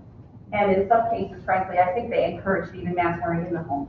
But everywhere you go outside the home. So we've all along had a policy and an expectation that our staff and our students always wear their masks. As we go into a model where we would have kids in school all day long and be feeding them lunch, it sounds like you guys have a lot worked out in terms of spacing and all that, but there is a strange enforcement issue there. So I read the executive order already. That was sent out on the both ends of that, the travel and the mask, and there are specific things in there for the school districts to follow. Okay. So there's some Got it. ability to be able to help us do that. Great, okay. In the elementary and we have had lunch. They have had been eating lunch already, when they were and they were, all the tables, just what they eat, everyone. Yeah, and 6 feet apart and all that good stuff too. Yeah, great, okay. Mr. Volker, if you would flip to the one that says educational model adjustments to hybrid. I think, yep, okay. Down the bottom here, Mr. Potter, you made a comment about the virtual academy. Yeah. And this notion of, if we stay virtual, right now, we've got our kids who are, receiving instruction remotely from their teacher. If in January we go back to hybrid, and a family does not feel safe and chooses to not send their child back into our building, those students have an option to pick the Brandywine Virtual Academy. I think you mentioned that you're looking at ways that maybe some of those students, instead of switching away from their current curriculum and their current Brandywine teacher, could perhaps stay remote, yet still fully receiving instruction from Brandywine staff. That was one of the recommendations from the committee. We like that, but we need a little bit of idea. We need some time to flush that out, and we'll come back to the board with that recommendation. Okay, all right. For whatever it's worth, I think that would be a really good thing, but particularly for those kids. It also gives families the flexibility of if they don't feel safe, they don't have to put their kids in early January through the ringer of a major switch as they would flip to the virtual academy. Not that that's not a great option, but okay, thank you for that.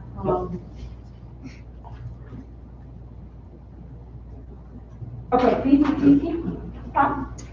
Actually, I have to follow it. Oh, Okay. you are magic in so many ways. Yeah.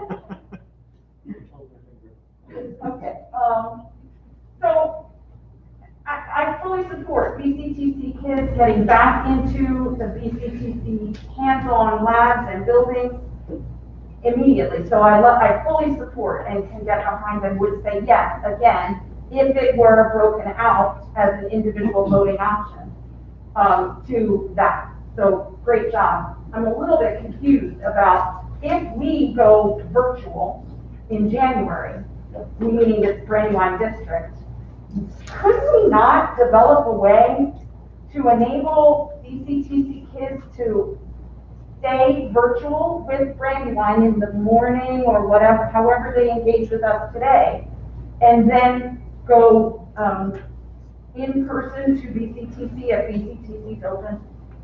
So we have two things going on. If there are cases at BCTC, BCTC looks at it by program. And so they close a program, in fact, they recently had to do this, and then they identify the students and then they quarantine those students. So those students that would be attending BCTC and going to, let's just say, the culinary program, would be quarantined and not then intersecting with our students back in the buildings and spreading that. Conversely, if we flip-flop the model and said, go back to this flow chart, if we get to the point when we are virtual, that means that there are cases that are happening throughout our school district. Things have gotten pretty bad. At that point, that's when we say, we need to shut down, but we also don't want to be carrying or potentially spreading it into BCTC. So that's why we would say BCTC would be remote for that period of time. Again, the idea here is that it would be a shorter amount of time, and allow kind of the dust to settle and go back into school in a more expedited fashion. If it would be a longer, prolonged absence, again, in order to make that decision, and we can always then tag on BCTC to say, you know what, we're going to be prolonged until after Christmas. Let's continue having BCTC attendance. Okay. But that short-term decision making, I think it's important to protect students at BCTC as well, because we're making that decision that it's not safe throughout the school. So, because we have cases throughout the school system. Yeah, I understand what you're saying. We can cross that bridge when we come to it, I suppose. But I think that there might be a way that if a BCTC student was only engaging with Brandywine remotely, then I feel like we might be overreaching in suggesting that they can't then go to BCTC if BCTC would welcome them. I'll put that out there. Okay. Something I agree with that. I agree with that 100%, because there's no transmission rate from here to there if they're not coming here. Right, bingo. But That's we what would have shut down because there's cases in the school. That means the kids were in the school right before we shut down. Correct, that's a different story. But if we get through all the other things and, you know, whether the county's substantial, blah, blah, blah, you know what I'm saying? Okay. Currently like we are right now. Yeah. And we're talking about sending them back. Yep. And the cases are through the roof. Yeah. There's no transmission rate from us to BCTC if they're not here. Correct. I agree. So I agree with what Liz is saying. When we get to this new model, regardless if we're in red, if they are not here, there is no transmission rate to take there. So they should be able to go regardless. I mean, for me. Picture it January 12th. We've been virtual all this time, not because, I mean, you're saying we're precautionary virtual, right? So on January 12th, if we move hybrid, but a BCTC family chooses to stay virtual, then that BCTC student is only engaged in our district remotely, right? Right. Yes. If we have that remote option for those kids, they wouldn't necessarily, you know what I'm saying? With that. So let's just say we use the calendar here as an example. Let's say we go through the school, we're back in, everything's hunky-dory, and January 28th, we have to close because there's a lot of cases that are happening within the school, right? That means that BCTC kids have been in school and been exposed to all those cases, just like all the other students. That's why we're shutting down, because there's cases that are happening throughout our school system. Yes, I agree with you that. Okay. I agree with you that. So that's my point. I think what Liz was saying though is if we find a way where we have teachers that are staying home and teaching virtually, and that BCTC students do that and never come back and truly take the remote learning option if we provide that. Got it. I see what you're saying. Sorry, I wasn't following. So it's just the remote learning students. Correct. Got Now, it. they I come was not back and following we you. have cases, yeah, obviously you Understood. can't extend them. But if they're remote and they stay remote, Got it. there's no transmission rate. Understood. Right. Understood. Okay, fair enough. Fair enough. Good point. Something to think about. Yep. Thank you, Mr. Beaver, for helping to clarify. Okay, so I think we can move on to athletics and extracurriculars. Thank you again, everybody, for indulging all my questions. This is the downside of not letting Liz on the committee where she can air out all her thoughts. So thank you for that. Okay, so layered, the bullet point, layered reentry, I think is the language. There it is, layered approach to reentry. So congratulations, Mr. Geist, and all of the fall season coaches and players, including Kutztown football. It is incredible accomplishment that you could run a sports season in the middle of a pandemic and have no positive cases and so very few quarantine issues and healthcare situations. And I think we're one of the only schools that had that, to be honest with you. Yeah, yeah. And they won the sportsmanship award while doing that, so kudos on that too. Yeah, I know. We need some good news, right? Top 10. Having said that, and I am, as all of you know, a strong advocate of sports and extracurriculars and fully understand the huge incremental value that those activities provide in so many ways and so many levels. Having said that, winter sports, to me, look very different than fall sports.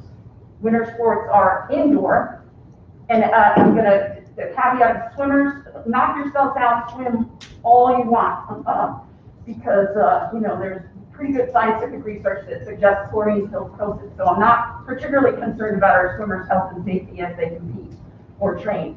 The other sports, hoops and wrestling, I'm trying to picture basketball players, face guarding, boxing out, rebounding, shooting foul shots, which clearly is in 6 feet apart. I'm trying to picture wrestlers wrestling, grabbing each other to take them down, escaping from grips. How does that occur without sharing air? We know that COVID is an airborne virus. The wrestlers work super hard, as do the basketball players, but often they probably share sweat in addition to air. Can you talk to us about how we can do that safely? What incremental process, procedure is going to be put in place to keep those athletes, the coaches, the staff, visiting players safe in our facilities? And honestly, that's where this statement comes into play. It's really frustrating when you don't have those guidelines coming. And they're just saying start sports. So I think what Mr. Geist has done is put together that layered approach to how are we going to handle it. Admittedly, to play sports, and those sports in particular, there is going to have to be close contact, and that's how you play the game. But we can put together all the safety protocols with masks and disinfectants and all those things, practices and all those other events to ensure the best to our ability that we can maintain that safety for our kids and our coaches. And I can't speak for wrestling, but I mean, volleyball is playing in similar kind of proximity. I mean, granted, you do have a net there, but you have everybody on the team all within 6 feet of each other, crisscrossing, moving across each other. And then once you get to the net, it's a jousting match because you've got, 3 girls going up against 3 girls. And volleyball went off without pitch this fall. So, I mean, that is a 100% indoor sport that, the tiered kind of layered approach worked out very well. Just so you're clear, I mean, we developed this athletic health and safety plan separate from the school health and safety plan that was put in place when Mr. Geist, July 1 was when it was implemented. St. Luke's identifies certain types of sports, low, medium, high risk, and you identified 2 particular sports that I believe are high risk sports, basketball. So I think those, we understand that these are higher risk sports. We understand that there's a higher possibility that transmission can occur, okay? I think we have a tiered approach that says, this is what we'll do, and there is a large potential that if someone's gonna get COVID, it's gonna be probably one of these sports because of the nature of the sports, okay? So I think the health and safety plan is set in a way that says, yeah, we are aware, and then ultimately, we as parents and people who are in that sport need to make that decision if they feel comfortable within that sport, if they want to participate. We have specific guidelines that say, hey, listen, you understand this is a higher risk sport, there's a higher potential for infection here. You as a student, you as a parent, you need to make that decision on your own, whether or not you feel that that's really good within this pandemic. That's how I kind of look at it, because personally I might have an issue. I have kids that are wrestlers. I might look at it differently than another parent, And I think individually, each parent and student needs to make that decision as a unit on whether they're willing to take that risk or not. That's how I look at it, and that's how I get myself around that, because I have a child that's not able to be a very high risk sport. Right, right. And it's a decision that we are coming to grips with as well. Yeah, So I appreciate that. Here's where I struggle with the logic of that. As an individual parent, you can make that choice for your child, and 100% that is your right. But based on what we've been talking about all night long, it's an issue of community spread. And if your wrestler, let's just take your wrestler as an example, ends up catching COVID or bringing COVID into the building, then any other high school family or middle school, if there's middle school wrestling, every other high school or middle school family is now impacted by the fact that the board made that available and that you as a parent chose to put your kid in that situation. So for me, that's what I'm wrestling, no pun intended, sorry. That's what I'm really struggling with in terms of the logic, because I want your boys to be able to wrestle, and I want the girls and the boys on the field. I don't know if I want my boys to wrestle. Well, but I do, I understand. high level, I do. I want our kids to be able to play. I totally get it. I want them to have every opportunity. I want the jugglers to be able to try and juggle. But in doing so, does that mean, as a board, that we are prioritizing sports over academics? We spent 3 weeks spending hours listening to the community say, we need to get back to school full in. And so I wonder if saying yes to sports doesn't fly in the face of that request. We've been so accommodating, trying to bend over backwards and find a way to get our kids as much academic in-person time as possible. Yet consciously, we would be saying yes to tonight's plan unless sports is pulled out separately on this vote. And if we support that, then we are putting so much of this work potentially at risk. And so, again, I'm completely torn, because I want it desperately for those athletes and coaches and families, and I can't make logic out of, well, then if we do that, we're putting this whole thing at risk. I don't necessarily know if I agree with that, just from the simple fact of,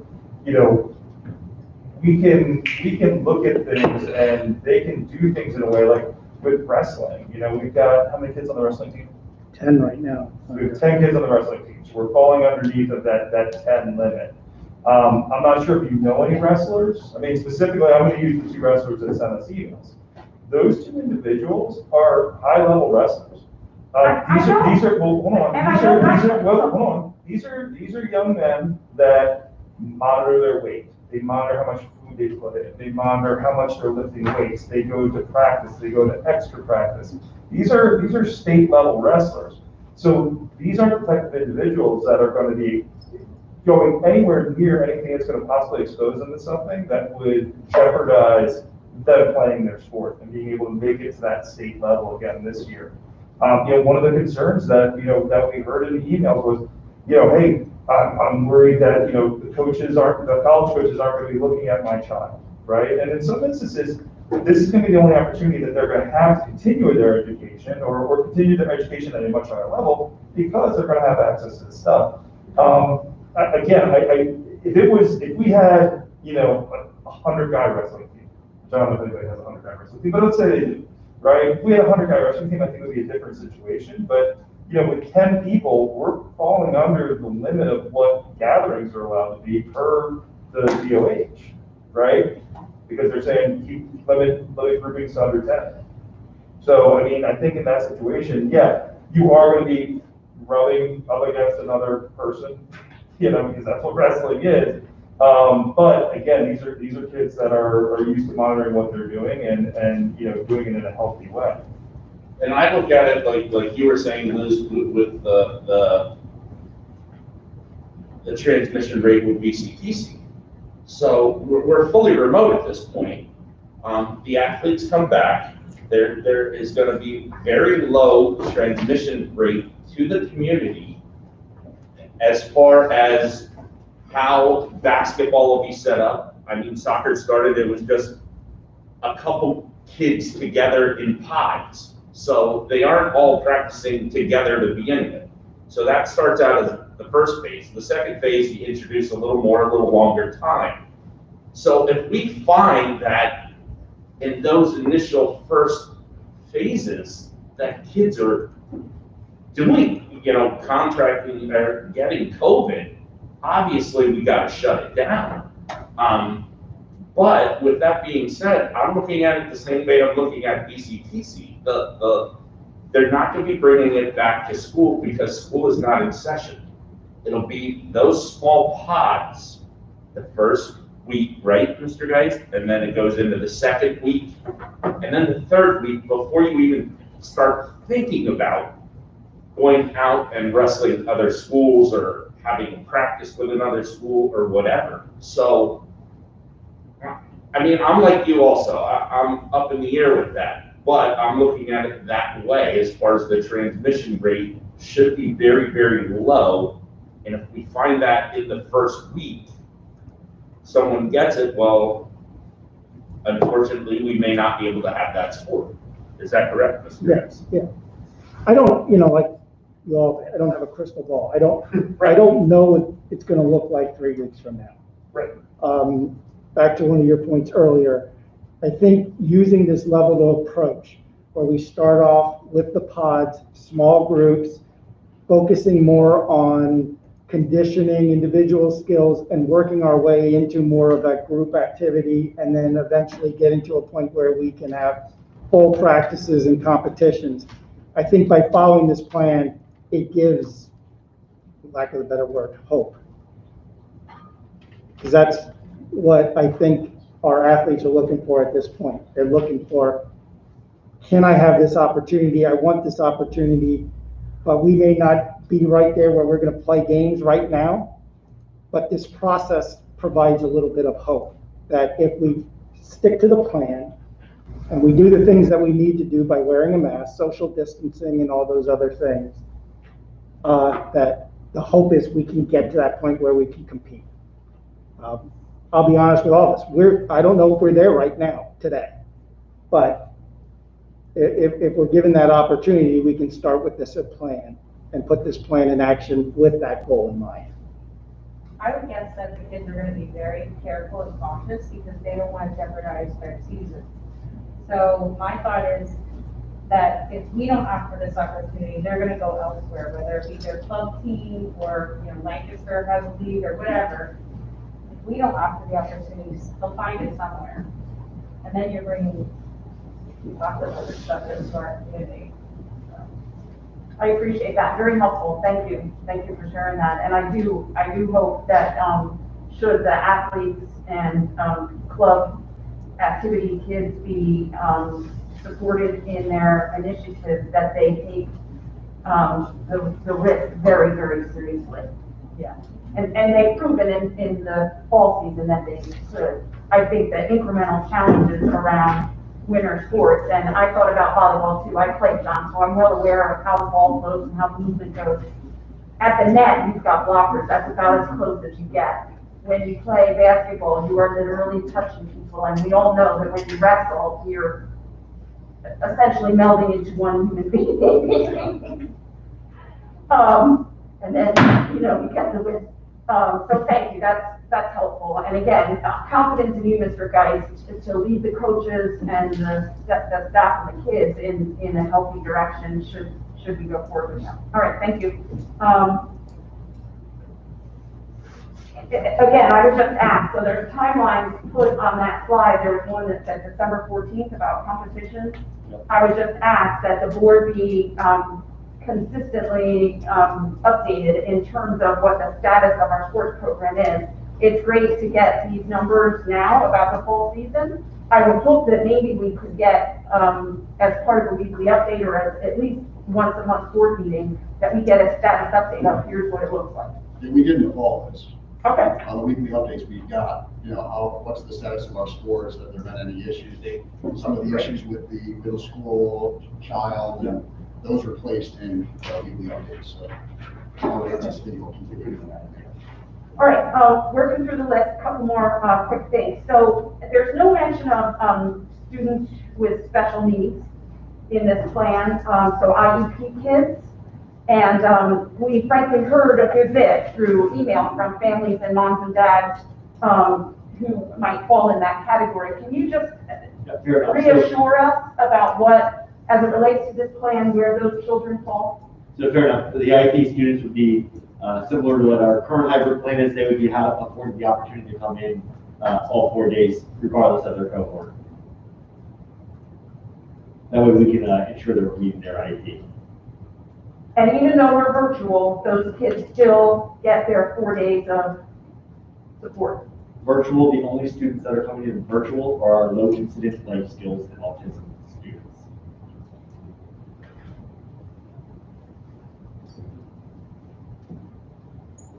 Can you just say that again for me, please? The only students in full virtual right now that are in school are our low incident life skills and autistic support students. Because of the challenges with working. Okay. But when we go to hybrid, all students with an IEP would be afforded that opportunity to come in all 4 days. Okay, thank you.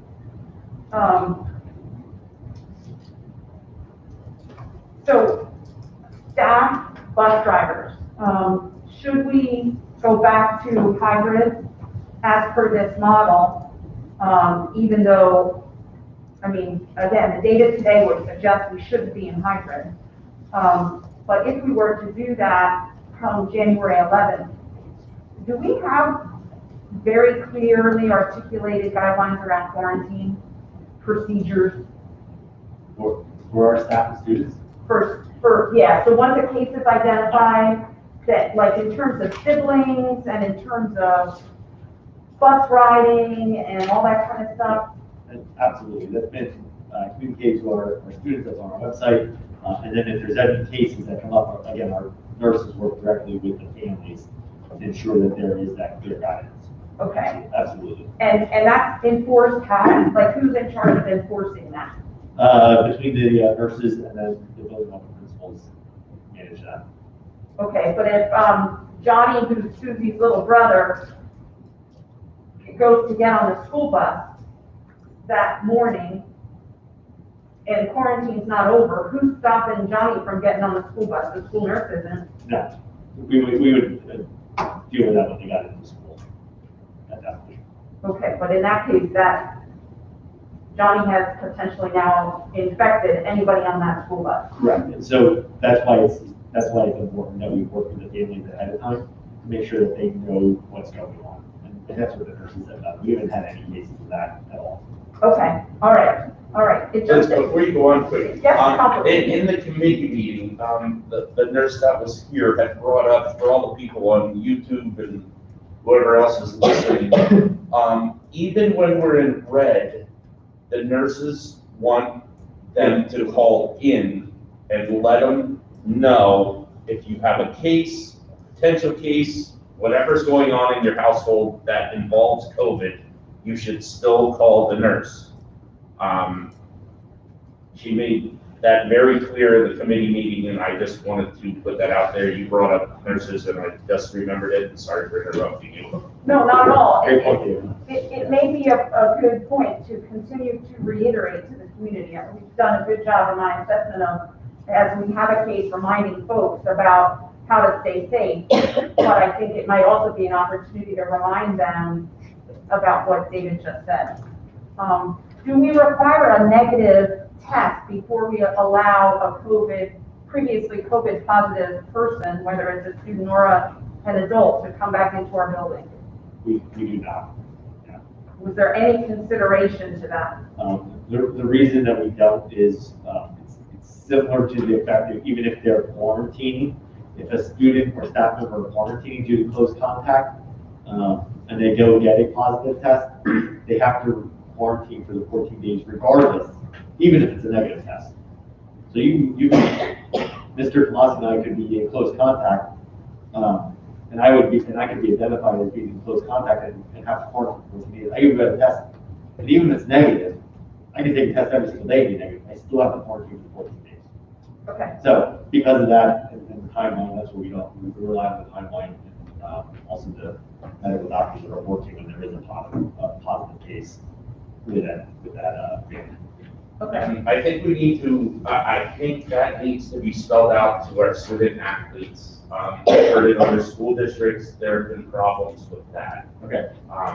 You know, student athletes have tested positive. They went, you know, a week later, got a negative test, and they wanted to return. And, you know, you're not allowed to. You've got to be quarantined for 14 days from the day of your positivity test. So just so our student athletes understand that, you can't come back just because you got a negative test 6 days later or 5 days later. You've got to be out for 14 days. And that happened with some of the statistics we put out there with the students this season. Right. They had to quarantine for the 14 days. Yeah. I just wanted to let it. And it's the importance of the quarantine and the close contact and following all these procedures, because it's pretty serious what you have to do with the quarantine mode. I just know in 2 other schools in Berks County it happened, and there was big problems. Okay. Okay, a couple more suggestions, if you will, in terms of policy enforcement and strictness. And again, for me, it seems completely counterintuitive that we would be seriously considering a looser, less restrictive plan in a time when COVID cases are skyrocketing. So with that in mind, it seems to me that at minimum, we should be considering putting in incremental safety procedures or protocols. We heard on one of the Zoom calls, board meetings, that there was eating happening on school buses. Do we have a policy in place to minimize the incident of that? Because to eat, you gotta take off your mask. Eating and drinking. Is that something that was considered either by the committee or by the administration at any point recently? We have heard anecdotal evidence of people saying that they had seen people doing one-off things. I mean, I think that falls on the bus driver to kind of, it's just like we would expect a teacher to maintain control in their classroom. The bus driver's got to maintain control of the bus as well. But I don't know how widespread something like that evidence really is, because again, we're getting anecdotal evidence. It's not like a widespread thing. I don't think we put that on the bus driver though to see if some kid's eating in the back of the bus. I don't think we can do that.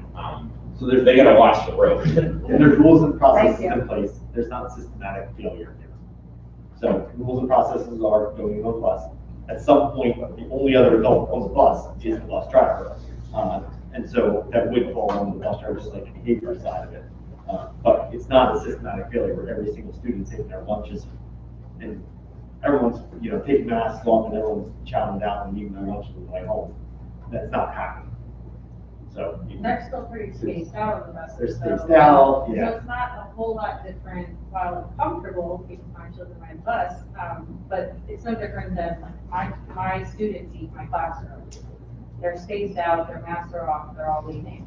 So I look at it that it's not that different, they're just on wheels going somewhere. I don't encourage it, but I can reason that if, hopefully they'll do it, but it's a lot to ask the driver to sort of monitor that and not crash. Yeah, I mean, I would fully echo what Mr. Bieber and Mrs. Henry are saying in terms of that's not a fair job, responsibility to ask the bus driver to enforce. Far more important to watch the road and to be safe driving. But again, I would just, little simple steps to remind kids as they get on the bus, no eating and drinking, Johnny. Keep your mask, could make the difference between, in a community substantial risk, community spread environment, it could make the difference between whether we can keep kids in school or not and whether we can keep them safe or not. We also, along the way, have suggested the possibility of investing in an assistant on the school buses, maybe particularly buses that are running younger kids, elementary runs, to help ensure that the bus drivers can keep his or her eyes on the road. So again, I don't know if that's something that anybody else would be willing to consider. I certainly would. I think the last thing is just, I have a note about substitute teachers. So when we look at competitive data, I know Exeter Township, Exeter School District is having a board meeting tonight. Their superintendent is recommending going fully virtual, coming up soon through the, leading into the holiday, the Christmas holiday, in part because of the skyrocketing COVID cases, and in part because the resulting impact on that school system is that they've got tons of teachers who are sick. Can you give us a quick update on how are we doing with staff, not just COVID cases, but just generally staff mental health, staff, absenteeism, the ability for us to acquire acceptable substitute teachers and that kind of thing? From the substitute teacher lens, we've made some very good strategic decisions from the onset of this, where we put in place building substitutes that are with us on a daily basis. So we have three in the middle school, 2 in the high school, and 2 in the elementary school. So those staff members are ours. We don't have to worry about them going and taking another job because they're ours. So that helps us, it buffers us. And the reason we did that was exactly the fear of what's happening now. So we had that backup plan in place, and they were trained and went through all the professional development so they know how to teach, and it's not just pulling someone off the street. So I feel really good about where we are. Yes, there's absolutely some shortages out there. That's impacting school districts, and some school districts are even having to close because they can't get the substitutes unrelated to COVID.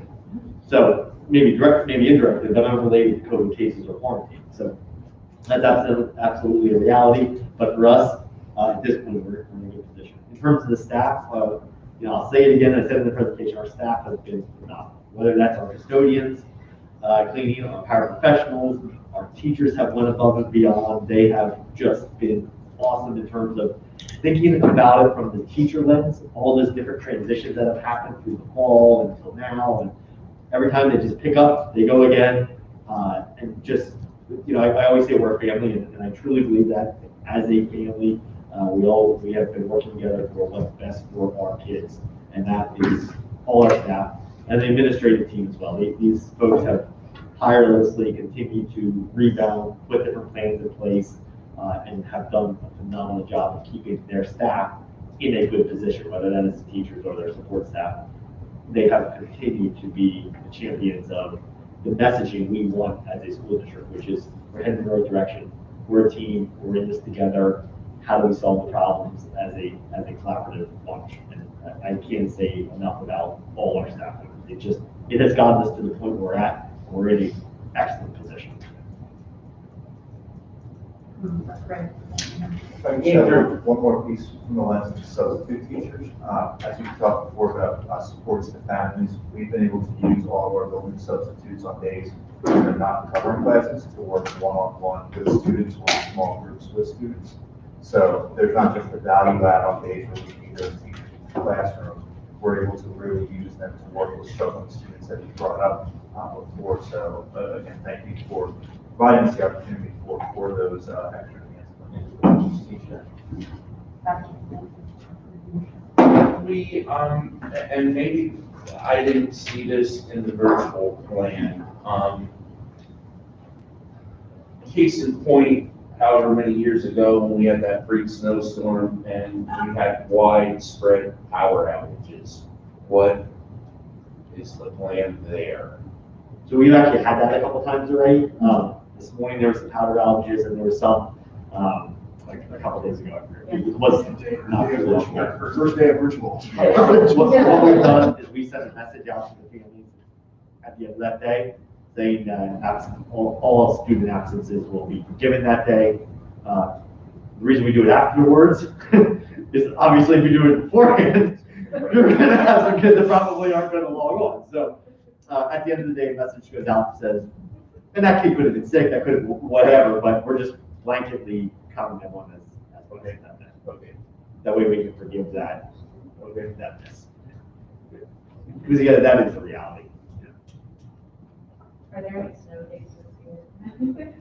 So, yeah, actually, that's a very good point. So snow days, if we end up back in this hybrid plan in January, what I plan on doing for snow days is calling and saying we're going to be, everyone's going to be virtual that day, and it's an easy transition. So there'll be snow days this year. Yeah, to your point. No sleeping in either. No snow days. I think it is maybe an important point to note that as it relates to technology, for Brandywine families and students were positioned really, really well when this pandemic hit back in March and then all through this process. I know many other school districts were not positioned one-to-one, and we have been for years. Is that Mr. Hefner, former board president in the audience? Back in the day, when you sat up here, we implemented one-to-one technology. So I just, again, kudos to the team for having the foresight to implement and execute on that years ago, well in advance of an environment like this that we never could have anticipated. So, good job.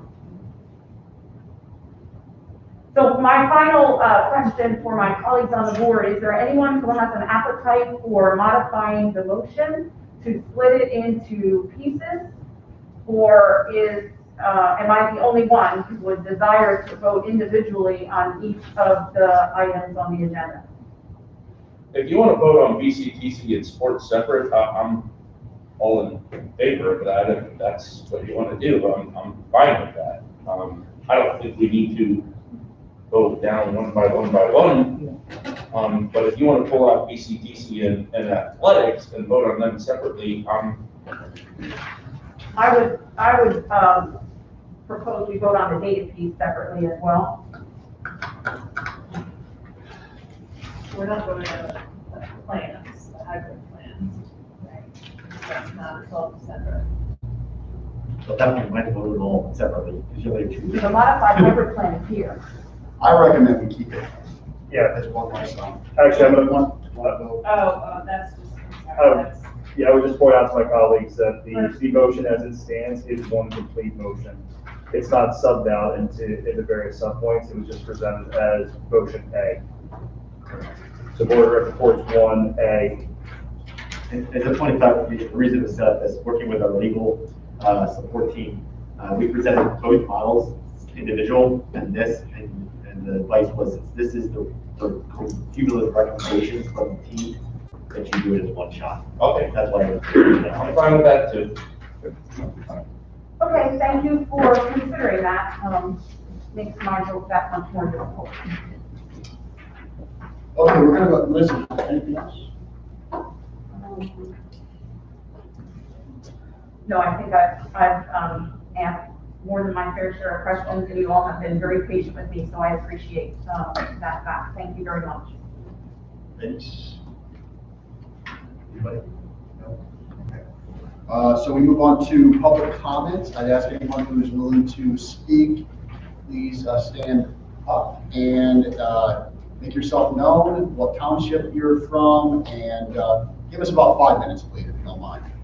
Good evening, my name is Ken Hefner, I'm from Rockville Township. I know from past experience that one of the hardest things that the board has to consider every year is the budget.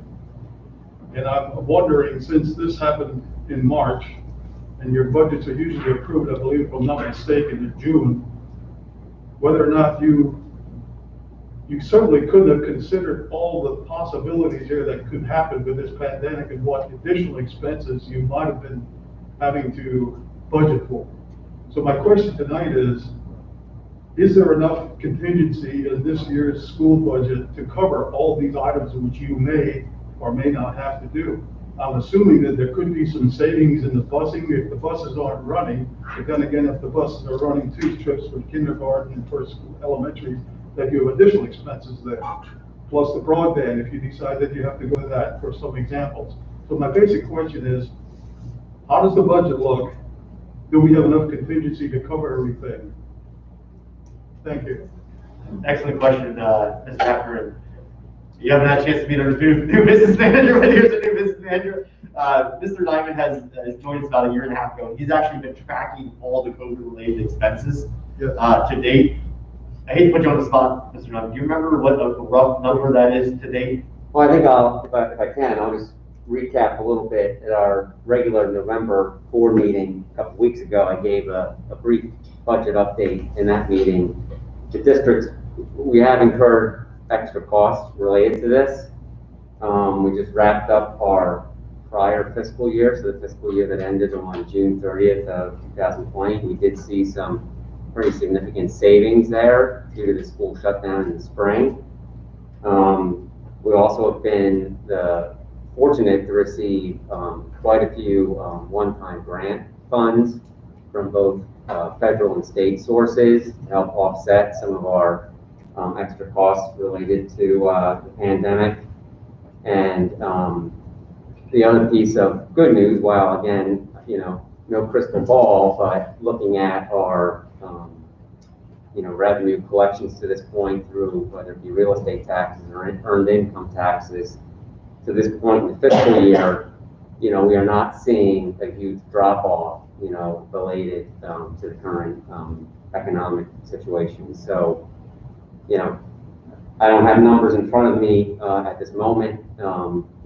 Board's okay. My summary would be we're fortunate that the current board and prior boards have set us up well financially. We do have a healthy fund balance, and also all indications at this point, we're doing okay, and we've been able to maintain. And based on forecasted expenditures, we can't do this forever, but at this point on November 17th, I'm feeling okay about this fiscal year. We're just about ready to break into the budget cycle for next year, and we'll continue to monitor the situation. And it's always a challenge pulling the next year's budget together, but we'll see how that goes. I think one of the key pieces is that what you mentioned, that one-time grant that we've been able to receive through the CARES Fund, that has really offset most of our expenses to date. So I think to your point, we're good now and not sustainable forever, but at this point, that funding has absolutely helped.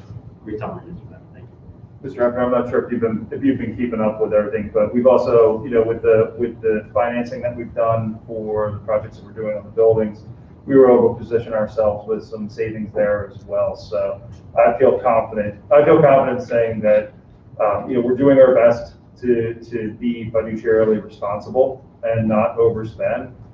But I don't see this being a huge impact on us. Like, we're not going to go back to the budget meetings like we had back, 10 years ago. I just recall Mrs. Cross did an excellent job as our business manager back in the days, and she was constantly financing wherever she could. And I'm looking forward to what she said about 5, 6, whenever she was here yet, but she said by 2021, 2022, maybe you people will actually get a tax break instead of a tax increase on your property taxes. I'm afraid that may or may not happen based on the current events, what have you, but I would encourage all of you to try to make Mrs. Krause's dreams come true. Thanks. Mr. Nyman's doing a wonderful job trying to help keep that dream a reality. No promises, but we're trying our best, Mr. Hefner. Understood. Thank you very much. You're very welcome, sir.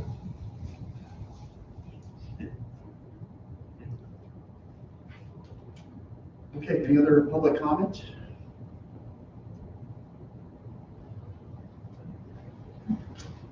Okay. That brings us to roll call. Mr. Beaver? Yes. Mrs. Eisenhart? Yes. Mrs. Henry? Yes. Mrs. Hume? No. Mr. Sheets? Yes. Mr. Wagaman? Yes. Mrs. Walliser? Yes. Mr. Chouwaki? Yes. 7 yeas, 1 nay, motion passes. Okay. Move to adjournment. Motion for adjournment. So moved. Second. Meeting adjourned at 8:25. Thank you, everybody. Thank you for your time.